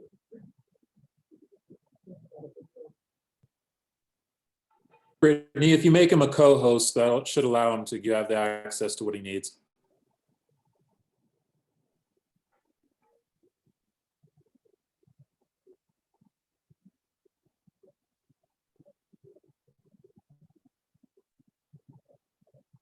Find the other, that's the other one.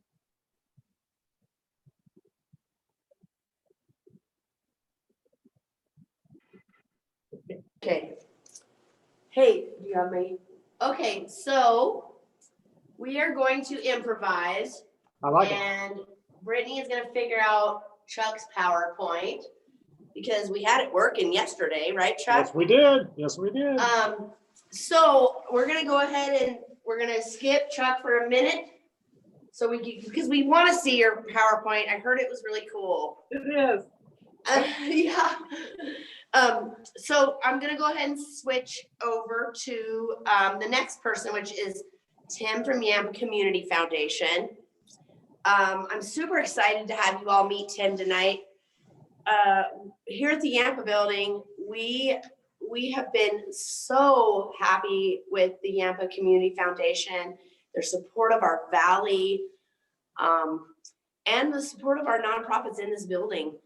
The chamber has received $7,500 in donations from the Yampa Community Foundation this year. Our senior center, which is also housed within the Yampa building, received $5,000. Our arts council has also received $5,000. So I just want to say thank you so much, Tim, for contributing to Moffat County, for you and your community foundation's vision of a Yampa Valley family. And I just want to give Tim just a real quick moment to introduce himself. I know a lot of you haven't met him yet. He is fairly new to the foundation. You probably know Helen, who might be on the call as well. But anyways, Tim, why don't you say hi and introduce yourself? Super happy to have you here. Thank you, Jennifer. It's great to be here. As Jennifer said, my name is Tim Wolganot. I'm the Executive Director for the Yampa Valley Community Foundation. I am relatively new, coming up on a year. I started right at the height of the pandemic. It was perfect timing. End of April of last year, and moved up to Steamboat from Denver. I'm a Colorado native, and I have spent a fair amount of time in the area. It's been the Yampa Valley Community Foundation has partnered with and supported Moffat County nonprofits for a very long time. And as we've grown, we are now in a position where we are eager to do more. We're eager to introduce the donors that we know who are Steamboat based to the really cool and creative work that you all are doing there. We've been really impressed by the leadership in your area. I love what Senator Rankin said about the emerging leadership that he's seeing in Craig and in Moffat County more broadly. And not just the leadership, but just the passion that people in your community express for your community, for your place, for your landscape. So we are committed to spending more time there, listening and learning and helping however we can to support your priorities. I do want to recognize Helen Bell, who is our Community Impact Manager. She's waving there. Helen has already started working out of the Craig office 2 times a month, and would be thrilled to meet with any and all of you anytime you might drop by. Helen, why don't you put your contact information in the chat box so people can email you and you can set up appointments. But like I said, when she's there, she's happy to take walk-ins at any time. Really, it's really our goal here is just to listen to what you guys are prioritizing, and then we will see how we can help, whether that's bringing donors to you, working with Front Range Foundations, working, helping on the political side, whatever we can do to help bring resources so you can accomplish what you want to accomplish. Jennifer, thanks for the opportunity to speak tonight. And I just really toast all of you and your future in Craig and Moffat County. I agree with many of the other speakers. It looks bright. Thanks again.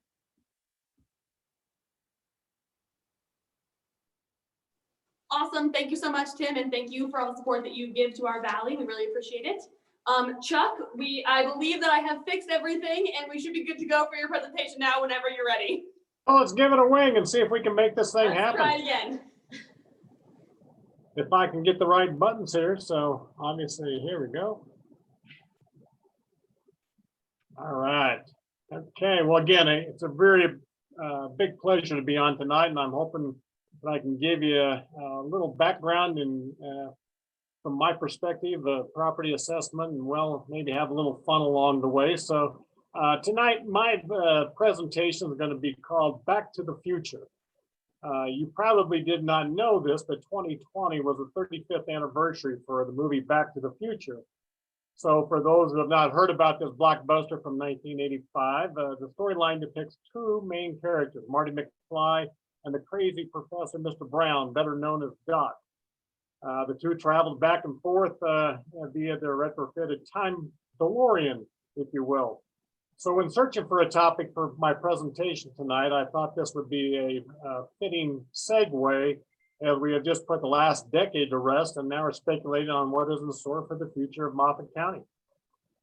It will not be in my intent tonight to in any way try to predict the future, though. Rather, I'll just try to give you a better perspective as to where we have been and where we might be going.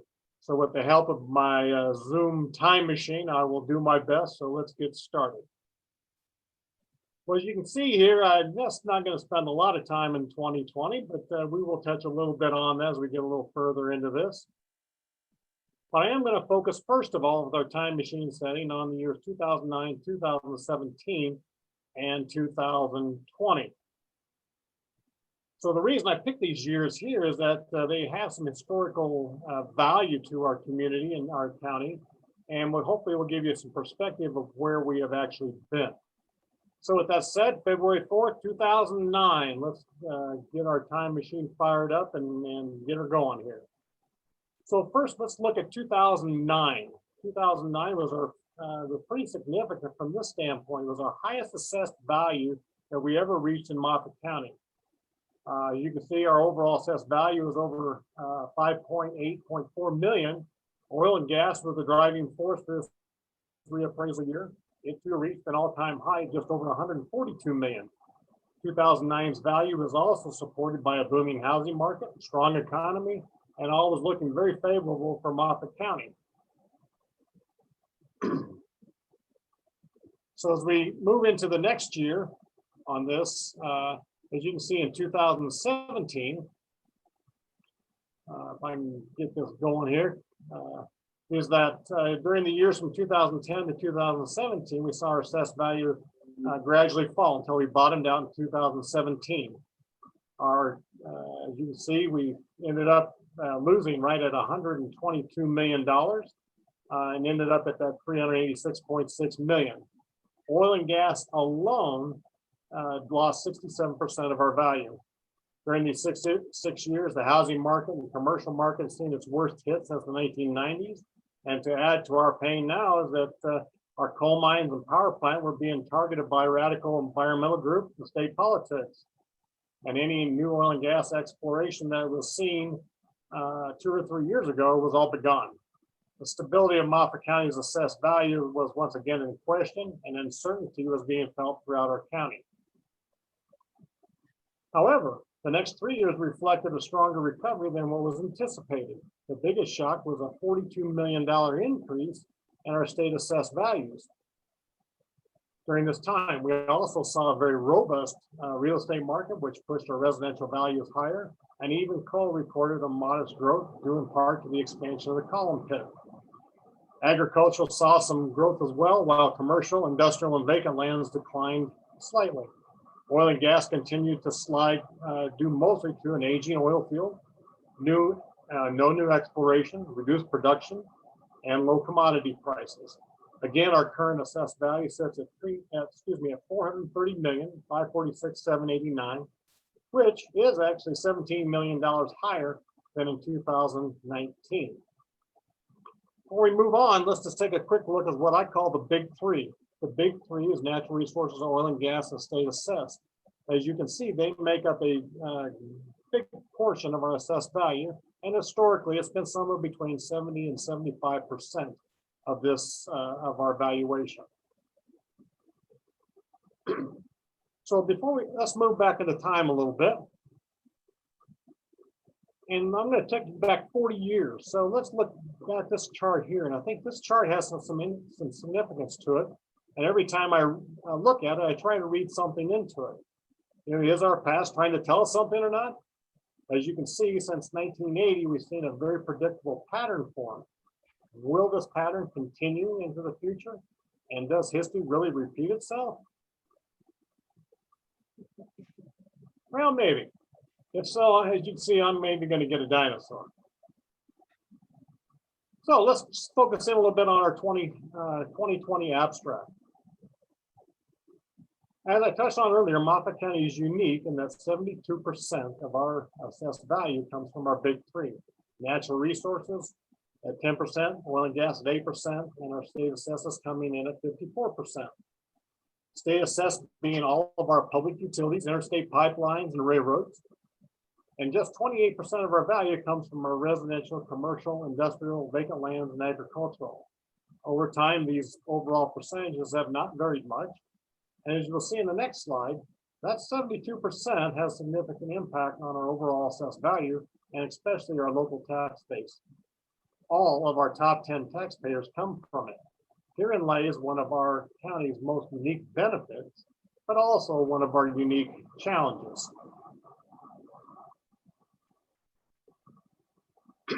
4 of our top 10 taxpayers or assessed value people on our top 10 list are the owners of the Craig Station.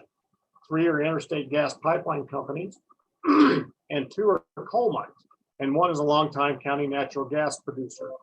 They make up 62% of our assessed value and pay 59% of all of our taxes collected.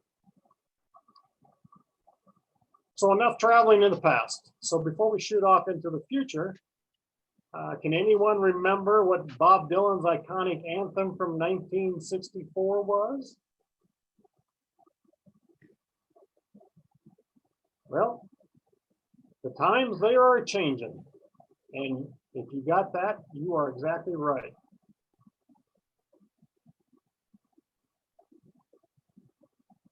So as the doc would say, great Scott. So let's look at 2021 as we kind of work ourselves into the future. 2021 is a reassessment year. Every odd year, all assessors across the state revalue all residential, commercial, industrial, agricultural, and vacant land. We once again will be seeing a we once again are seeing a healthy real estate market. And because of that, we're going to probably anticipate seeing our residential values climb a little bit higher than before. As for the other four categories, early indicators not quite as clear. We suspect that we will not see much change. We may even see some decline in some of our larger commercial sectors. As for the big three, we don't have any indication quite yet as to which way they may go.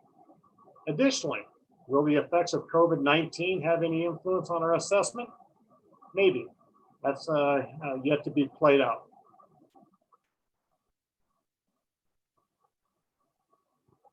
Gallagher, our property assessment rates are currently set at 7.15% for residential and 29% for non-residential.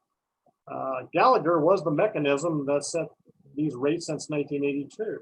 And now that Gallagher has been repealed, I expect over the next few years, this will be a highly debated issue at the Capitol and will almost guarantee newer revised legislation on how assessment rates will be calculated in the future. This is something to watch closely as we go forward, and it could have a significant impact on our values. So what else is in our future? Construction of the Trans-West and Gateway South transmission lines are expected to get underway later this year, with hopes that they may be taxable as early as 2023 and 2024. In addition to the new transmission lines, 2 large solar farms are currently expected to be built, with more currently being explored south of Craig. Over the course of the next 5 years, we expect to see the assessed values of these entities to begin to diminish. To what degree their values will fall will depend much on their actual closure dates and other various factors surrounding the valuation process. Their future values will be dependent upon the amount of assets that will remain in our county long after the last ton of coal is mined and the last kilowatt of electricity is produced. Assets such as transmission lines, substations, and other support infrastructure are expected to be valued well long after they are gone. Do I expect their value loss to be substantial? Absolutely. Currently, testing is going on in our county to see if winds will meet the necessary wind profiles needed to support wind turbines.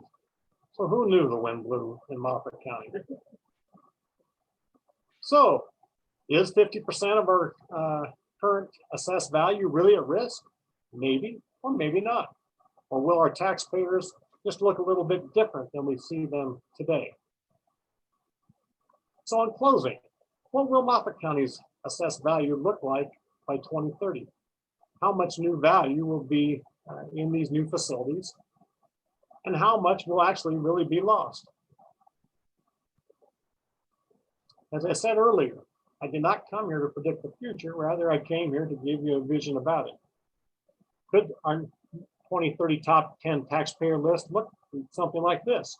Maybe we might see Great Divide Wind and Solar, Trans-West, UV Solar, Banjo Solar, Gateway South, all moving into our top 10 list.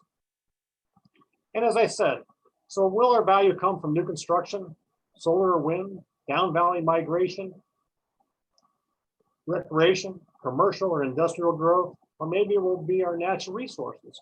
Only time will tell. And maybe it's more in our control than we know. So who knows? Maybe coal will once again be in our future. Or will our assessed values come from something that we could have never imagined before? And I'll end with this. Anyway, excuse me, in closing, I thought this line from the movie was appropriate as we prepare for the next 10 years and beyond. Is it time we strike up the band? Maybe make some music. If not, we might just be history. And I'll end with this. Your future hasn't been written yet. No one's has. Your future is whatever you make it. So make it a good one. With that said, I'm optimistic and excited about what's in store for our community and county over the next 10 years. And I hope you are too. Thanks much. Hope you had a good time.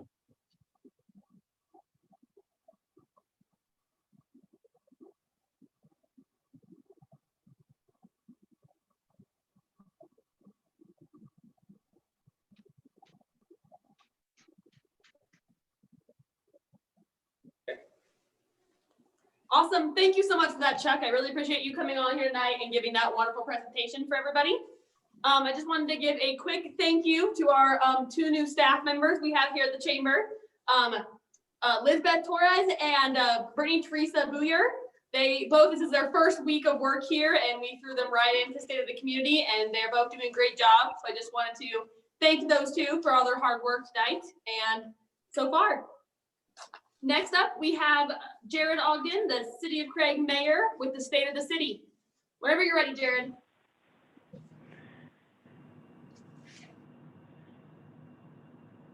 Thank you for that introduction. Okay, looks like we're just about ready. Am I unmuted? Okay, ready? Okay, well, first of all, I'd like to say good evening to friends, neighbors, and community partners. It is with great pleasure that tonight I get the opportunity to briefly recap 2020 with you and to also shed some light on our vision for 2021. To say the least, 2020 was a challenge. But with the help of this great city council, the guidance of our amazing city manager, Peter Brixius, his talented assistant, Melanie Kilpatrick, and all of the city staff, we have not only persevered, but we've met these challenges with steadfast conviction. You have heard me say before that I am proud to be part of such a gritty and resilient community. This community embodies the very essence of these words and shows it by banding together to committing to our next phase. In the last year, we have improved and supported our businesses with programs such as the Facade Grant Program. It's a 50-50 match grant program to help refresh the faces of our local businesses. And in total, we have awarded 11 grants totaling over $90,000. We've also secured the future of our great Northwest Museum. Our museum has an amazing and talented staff and are always working on new projects, like, I think most of you know, the world's largest watercolor, for instance. If you haven't seen it, you need to take the time to do so. I promise you it's worth the walk downtown to check it out. It's also amazing to know we have such a talented local artist living right here in our community. We've also continued with community development with projects like continued snow removal from the downtown area so that folks don't have to climb over those icy mountains to get to those stores downtown, the wayfinding signage projects, and also the completion or near completion of Breeze Park. We assisted in the COVID relief grants, and to date, we've pushed over $450,000 to assist local businesses, from small items like PPE to more important items such as payroll, rent, and utilities. Joint services has been a great endeavor that we started a couple of years ago. We've continued that work through the last year, with some of the projects not being so sexy as I hesitate to say, but we had a joint effort with the county in mapping the Maybell sewer system and jetting that entire system. And then we've also gone together with partners such as Tri-State, Yampa Valley Electric, the county, and the city, and we've improved the much needed infrastructure at Loudy Simpson Park. So we will be ready for the years to come there. We've also secured state and federal grants in excess of $3 million to help fund projects like our rec district study, infrastructure improvements, economic development staff, and more recently, our regional solar project, just to name a few. As you all know and have seen, we have a very diverse and proactive city council. And rest assured, this council and staff stand ready to continue this good work into 2021 and years to come. I'd like to take a moment to say goodbye to my friend Tony Boyer, who I served with for 7 years on city council. And I really look forward to working with him as a commissioner here in Moffat County. I would also like to take the opportunity to welcome our newest council member, Bruce Cummings, to council and encourage him to embrace the hard work that's ahead of us all in this community.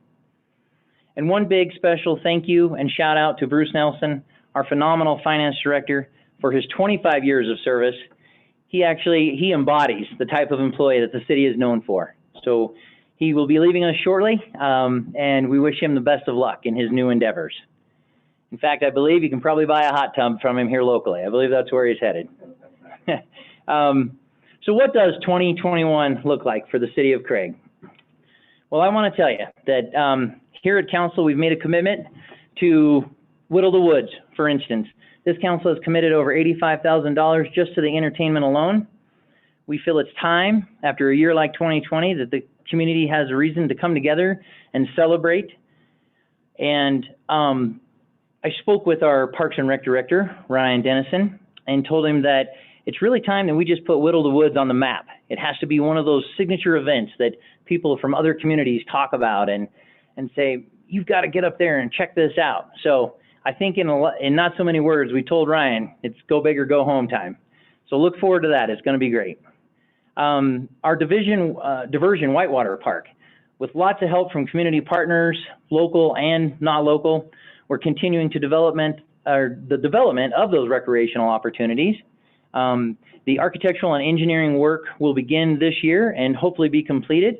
And it's just another economic opportunity for the community. We've hired a new economic development manager whose primary focus will be on business recruitment and retainment. And we're going to start our downtown sidewalk improvements this spring, which will bring much needed repairs and revitalization to our core downtown. We've also, the council has initiated the process of moving forward with the development of an urban renewal authority. The sole purpose of this is to create incentives for developers and new businesses. And it complements our efforts to attract future investment and support economic growth here locally. Joint services, I promise we will continue to commit to reducing the cost of government and improving the lives of our citizens through projects like our groomed trails at Loudy Simpson for our folks to be able to cross country and snowshoe on. And in general, that committee has done great things in the community. And like I said, you have a commitment from council that we will continue to look at anywhere we can to reduce our cost of doing business. So that being said, I would like to say, here's to a new year full of opportunity, and thank you all for trusting me to lead you into the future. Cheers. Awesome. Thank you, Jared. Appreciate your hard work for the city. We actually have a special video right now that came in last minute. Representative Lauren Bobart has sent us a video to say hi. Her schedule has been crazy lately, as you can imagine. So we're excited to have this video to share with you.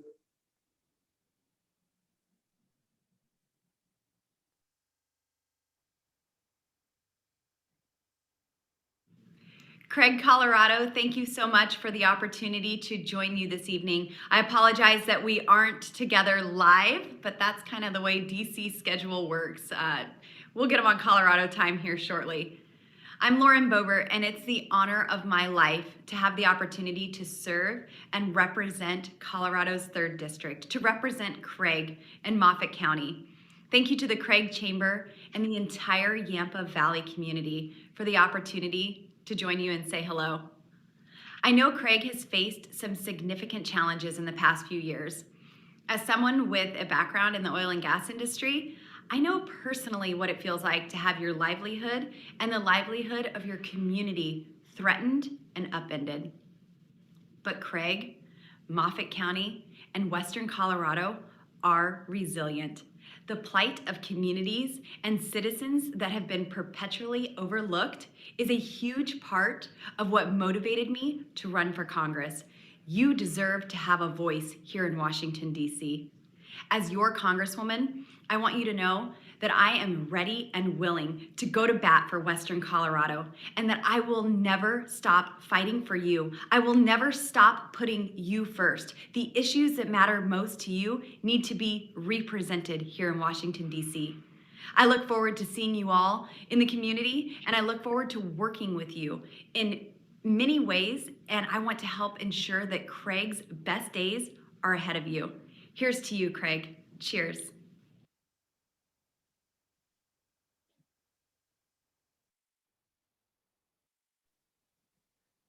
All right. Thank you, Representative Bobart. We look forward to working with you here in Northwest Colorado. So our next portion of tonight's event is the super fun part. We get to celebrate some accomplishments and send a little light to our partners First of all, we're going to go ahead and award the Business of the Year. Every year, the Chamber takes nominations from our members, as well as our board, to figure out who has really rose to the top. And this year, it's kind of weird because we have decided that our Business of the Year is actually the City of Craig. I'm so excited about the progress that had been made over the last year and our partnership with the City of Craig. As I mentioned before, we are in the Yampa building because the city rose to the occasion. We have here a 100-year-old building that is a gem of Moffat County. Beautiful architecture, has been a cornerstone of our community for 100 years. And the partnership between the Chamber, the school district, and Craig has allowed this building to remain active. So I don't even know how to put into words the gratitude that our community has for the city right now. Last year, if anyone drove by this building, there was snow 4 feet high over the doorway. And this has been a staple for all of us growing up. So many people have come in since we've opened this building and moved in and walked through and said, I went to elementary school here and I remember when blah, blah, blah. And it's just been so amazing to have that life force come back into this community. There's no way for us to thank the city council, Peter Brixis, Mayor Ogden, as well as the school district and the board who have allowed this building to stay and play. Because of the generosity of the city, we have a community hub. We have a community hub that is going to be here for a long time. In this building, I'm so excited to share with Moffat County Tourism, with the Senior Social Center, with private businesses. We have Farm Bureau in here. We have a couple of artists here starting some really great work. As Mayor Ogden mentioned, the world's largest watercolor is just down the street. So we're so excited to have this venture to be able to create some synergy around all of our entrepreneurs. This allowed us to open a co-work space. We have been working as a community for a couple of years to figure out the best place for this. And as a community, we came together. And please come here and see what we have in this building. An amazing visitor center, an amazing gallery we're going to show you here in a minute, and a real place for our community to come together for visitors and locals alike. So I just want to thank you so much, City of Craig, the council, all of the workers. I cannot say enough about how amazing the staff of the city has been for this building. Parks and Recreation, the Road and Bridge Department, both of you have come together so much for us. Our walks are shoveled, our parking lot is plowed, the cooperation between the city and the school district to keep our lawn mowed and everything running has just been amazing. So thank you so much. I'd like to just turn this over to the city and just thank you, and looking forward to so many more years of a great partnership where we can build a sustainable and prosperous future.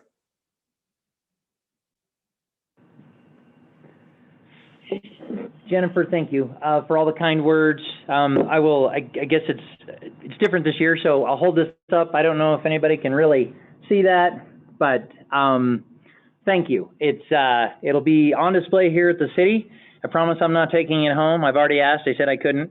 But all jokes aside, this represents, I think, our community to a T. The partnerships, the camaraderie, the commitment from everyone in the community, from folks that just attend meetings, folks that work at the county, work at the school district, work at the city. Everybody has come together, and I think, like you're saying, Jennifer, we have realized some amazing fruits of our labor. The chamber, the museum, joint services, just the list goes on. So I humbly accept this on behalf of everyone in the community. To me, this is a business award for every person that lives in this community. And so thank you very much for that.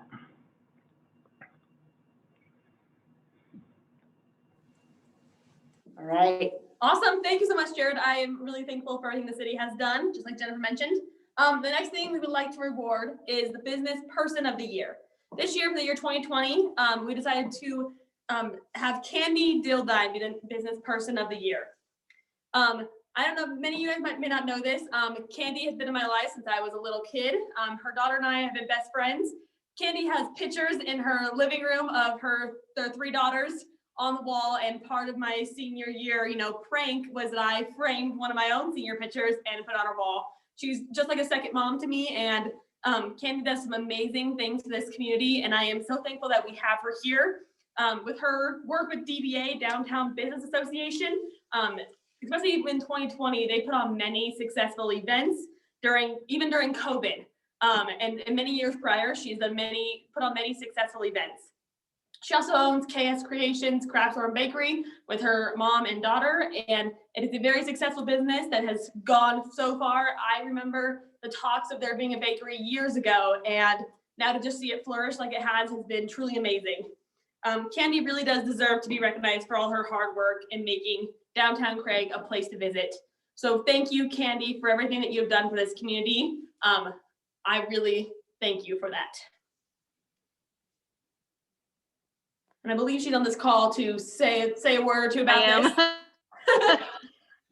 I'm here. Thank you so much for this honor. It's the work that I do, I don't do it for any recognition. I love this community.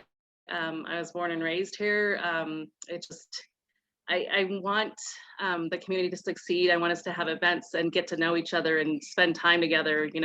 That's what community is. So that's why I do what I do. And, just having a business downtown is so important to see everybody. I love the customers that come in, the visitors.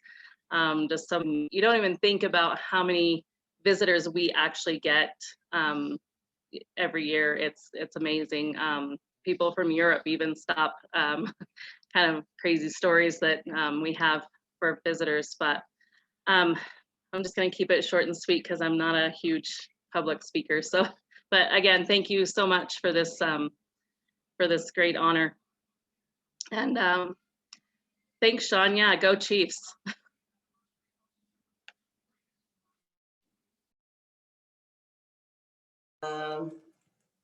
Awesome. Thank you so much, Candy. If you guys have not tried their cream cheese croissants at KS Creations, it's time you do. Fridays they have them, and I'm gonna probably buy them all. So get down there. They're the best ever. Okay, so we are to our last part of the night. This has been so fun. Thank you so much, everyone that has tuned in. We really appreciate your time. I know it's weird with Zoom, and we're used to doing this all together at the pavilion in person. And honestly, hopefully this is the last time we do a Zoom one. But our next presentation is a special recognition award. First of all, I want to say the plaques that you have seen, the little plate that Jared showed you, is a handcrafted pottery plate by one of our local artists, Roberta Hawks. I have known Roberta for a year. She's amazing. Beautiful, beautiful work. She worked for our school district forever, and we're just super excited to have Rebecca's work part of this tonight. And so thank you, Roberta, for doing that. Which leads me into our special recognition award. Because Roberta is part of that award, we have a really special group in town, Northwest Colorado Arts Council. We are standing here right now in their Yampa building gallery. So Elizabeth, if you would like to do a little shoot around some of this great artwork so everybody gets a look. Part of the Yampa building vision was creating this art gallery. We know that local arts and culture and agritourism are part of our future. We have an amazing artist collection here. I mean, we have artists here that, as Jared mentioned, you wouldn't know we're here. And part of this Yampa building vision, I can say, is directly their idea. So we now have an awesome visitor center, an amazing senior social center, a Heine co-work space, and just this building that's come alive. But this idea came to us from the arts community. Of course, right? They're the creators, they're the creatives, and they think to the future. 2 years ago, this month, the Arts Council had an expo in this very building with a vision of how we can use this building to sustain arts, to create a new economy with local artists. And I'm so happy that they are part of this building today. We have this great gallery upstairs, a spot that they share with their members. And every couple of months they switch out the displays, and we have some wonderful artwork. So basically the second floor of the Yampa building is now dedicated to our artists. We have this gorgeous gallery. We have 2 other artists here in studio who are creating art. We are seeing people come to visit this gallery. This is creating some economy for us. As Jared also mentioned, we have the world's largest watercolor now at the Museum of Northwest Colorado. And so I just want to say a shout out to our artists. Thank you so much for having a creative vision for our future and believing in our economy here, for taking the courage and staying true to yourselves. As we continue, this is what this is about, right? Our community. Candy just mentioned it. We have an opportunity here to create strength and to create a vibrant and amazing community. The artists are going to be a huge part of that. So please join me in thanking our artist community. We have them online here. So thank you so much, Brittany. I would just want to say thank you to the Arts Council for bringing this building to life. It really is amazing to have this artwork throughout this entire building. I love seeing it every day. So I believe Melanie's on the call, whenever she's ready. Hey, thank you, Jennifer and Brittany. We appreciate it. And we truly appreciate the chamber taking the reins. We kind of had the vision, but you guys did the legwork, you and your board, to make the Yampa building happen. And so we, along with the rest of the community, are very appreciative of your efforts. Thank you. So I'm Melanie. Thank you again. We'd like to extend a very gracious thank you on behalf of the Northwest Arts Council for this honored recognition. Our organization would not have been able to evolve the way we have over the last 3 years without the local and regional support received via memberships, donations, and grants. Our 7-member board is composed of a dedicated and diverse team with a genuine passion for this community. We all serve as volunteers and extend our efforts as we truly believe the arts is for everyone. We believe that the arts contribute bold economic and social benefits, and we believe in the arts' ability to elevate the quality of life for rural places. The arts offer a unique connective medium capable of synergistically preserving our past, yet creatively moving forward, cultivating innovation and economic growth. The Arts Council serves to create community. In 2021, we will continue to create, collaborate, and cultivate relationships and resources. We will work to provide exemplary programs and services, and ultimately, we will continue to provide and promote and value the arts and culture here in Northwest Colorado. To learn more or to support our efforts, please visit our website or stop by the gallery where Jennifer and Brittany just were, upstairs in the Yampa building. It's our Articulture Gallery. So cheers, thank you, and everyone have a good night.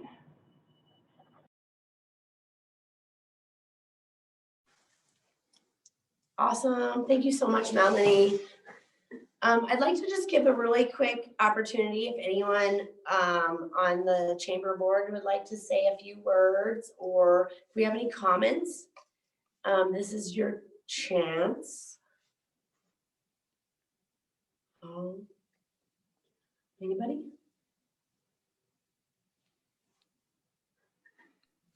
Hey, guys, this is Kathy. Oh, sorry. Go ahead, Kathy. Thanks, Chris. I just want to honor Brittany and Jennifer for their guidance over this last year, and for the continued positivity that they exude in representing our community, and just the number of advancements that we've been able to accomplish this year. And it's just an absolute pleasure having them and working with them from the board perspective.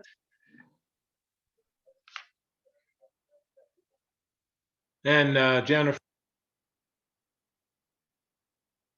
I think the board had the vision to try to bring the community together in a place. The city worked with the school district, correct? But I just want to get a shout out to you because you made it all happen with bringing the community members together in that building. So great job tonight. You know, this time of the new normal with COVID and Zoom meetings, and you guys did a wonderful job. Congratulations to you, the State of the Community Committee from the Chamber. Great job.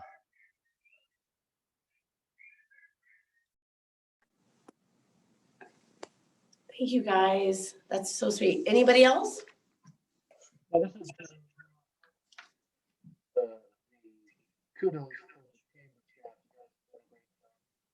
Very hard to pull off a creative Zoom meeting. We've all been in a million now. There's not a lot of change. There's not a lot of difference. This one was really engaging, and thanks to you guys for pulling it off. And just thanks to everybody for attending. This is such a fun event in person, and it's such a letdown not to be able to be in Craig. But on behalf of Tri-State, on behalf of everyone in Denver who doesn't know what I know about that part of Colorado, but should know, thank you guys for all you do up there. Thank you, everybody, for pulling together. I think you are going to have a bright future. You know, it's been an interesting time to be at Tri-State. There's been a lot of excitement about a lot of the announcements we've made because it is a sea change for our company. But it's not good news for everybody, and it's difficult, some of the changes we're making. But the community is so resilient, and they've stepped up so strongly. The city certainly deserves the award they got tonight for everything they're doing. Peter Brixius and his team, and the council for supporting them, and Jared for all his leadership. I think everyone's really making a team effort up there, and we're going to be around for a long time still. So we want to help everyone on this call.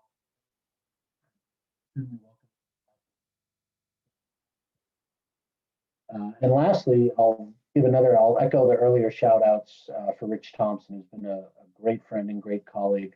I would say that I'm going to miss him, but I'm not going to miss him because he's sticking around town. I think he's going to be one of those people who says he's retired, but he's going to be as active and involved in the community as anybody. And that's just sort of the nature of being from Craig, is what I'm gathering, is nobody ever stops giving to public service and community. So cheers to all of you. I wasn't hired to give a toast tonight, but I'm going to give one anyway. This has been great. Nice job, Jen.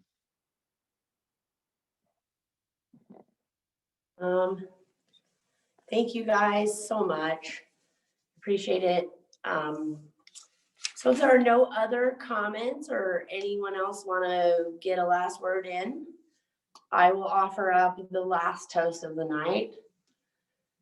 And I would like to raise my glass here and hope that everyone on this call who sees this knows that we are in this together, we are stronger together, and that we have an amazing future in the Yampa Valley. And I'm so proud to call Moffat County home.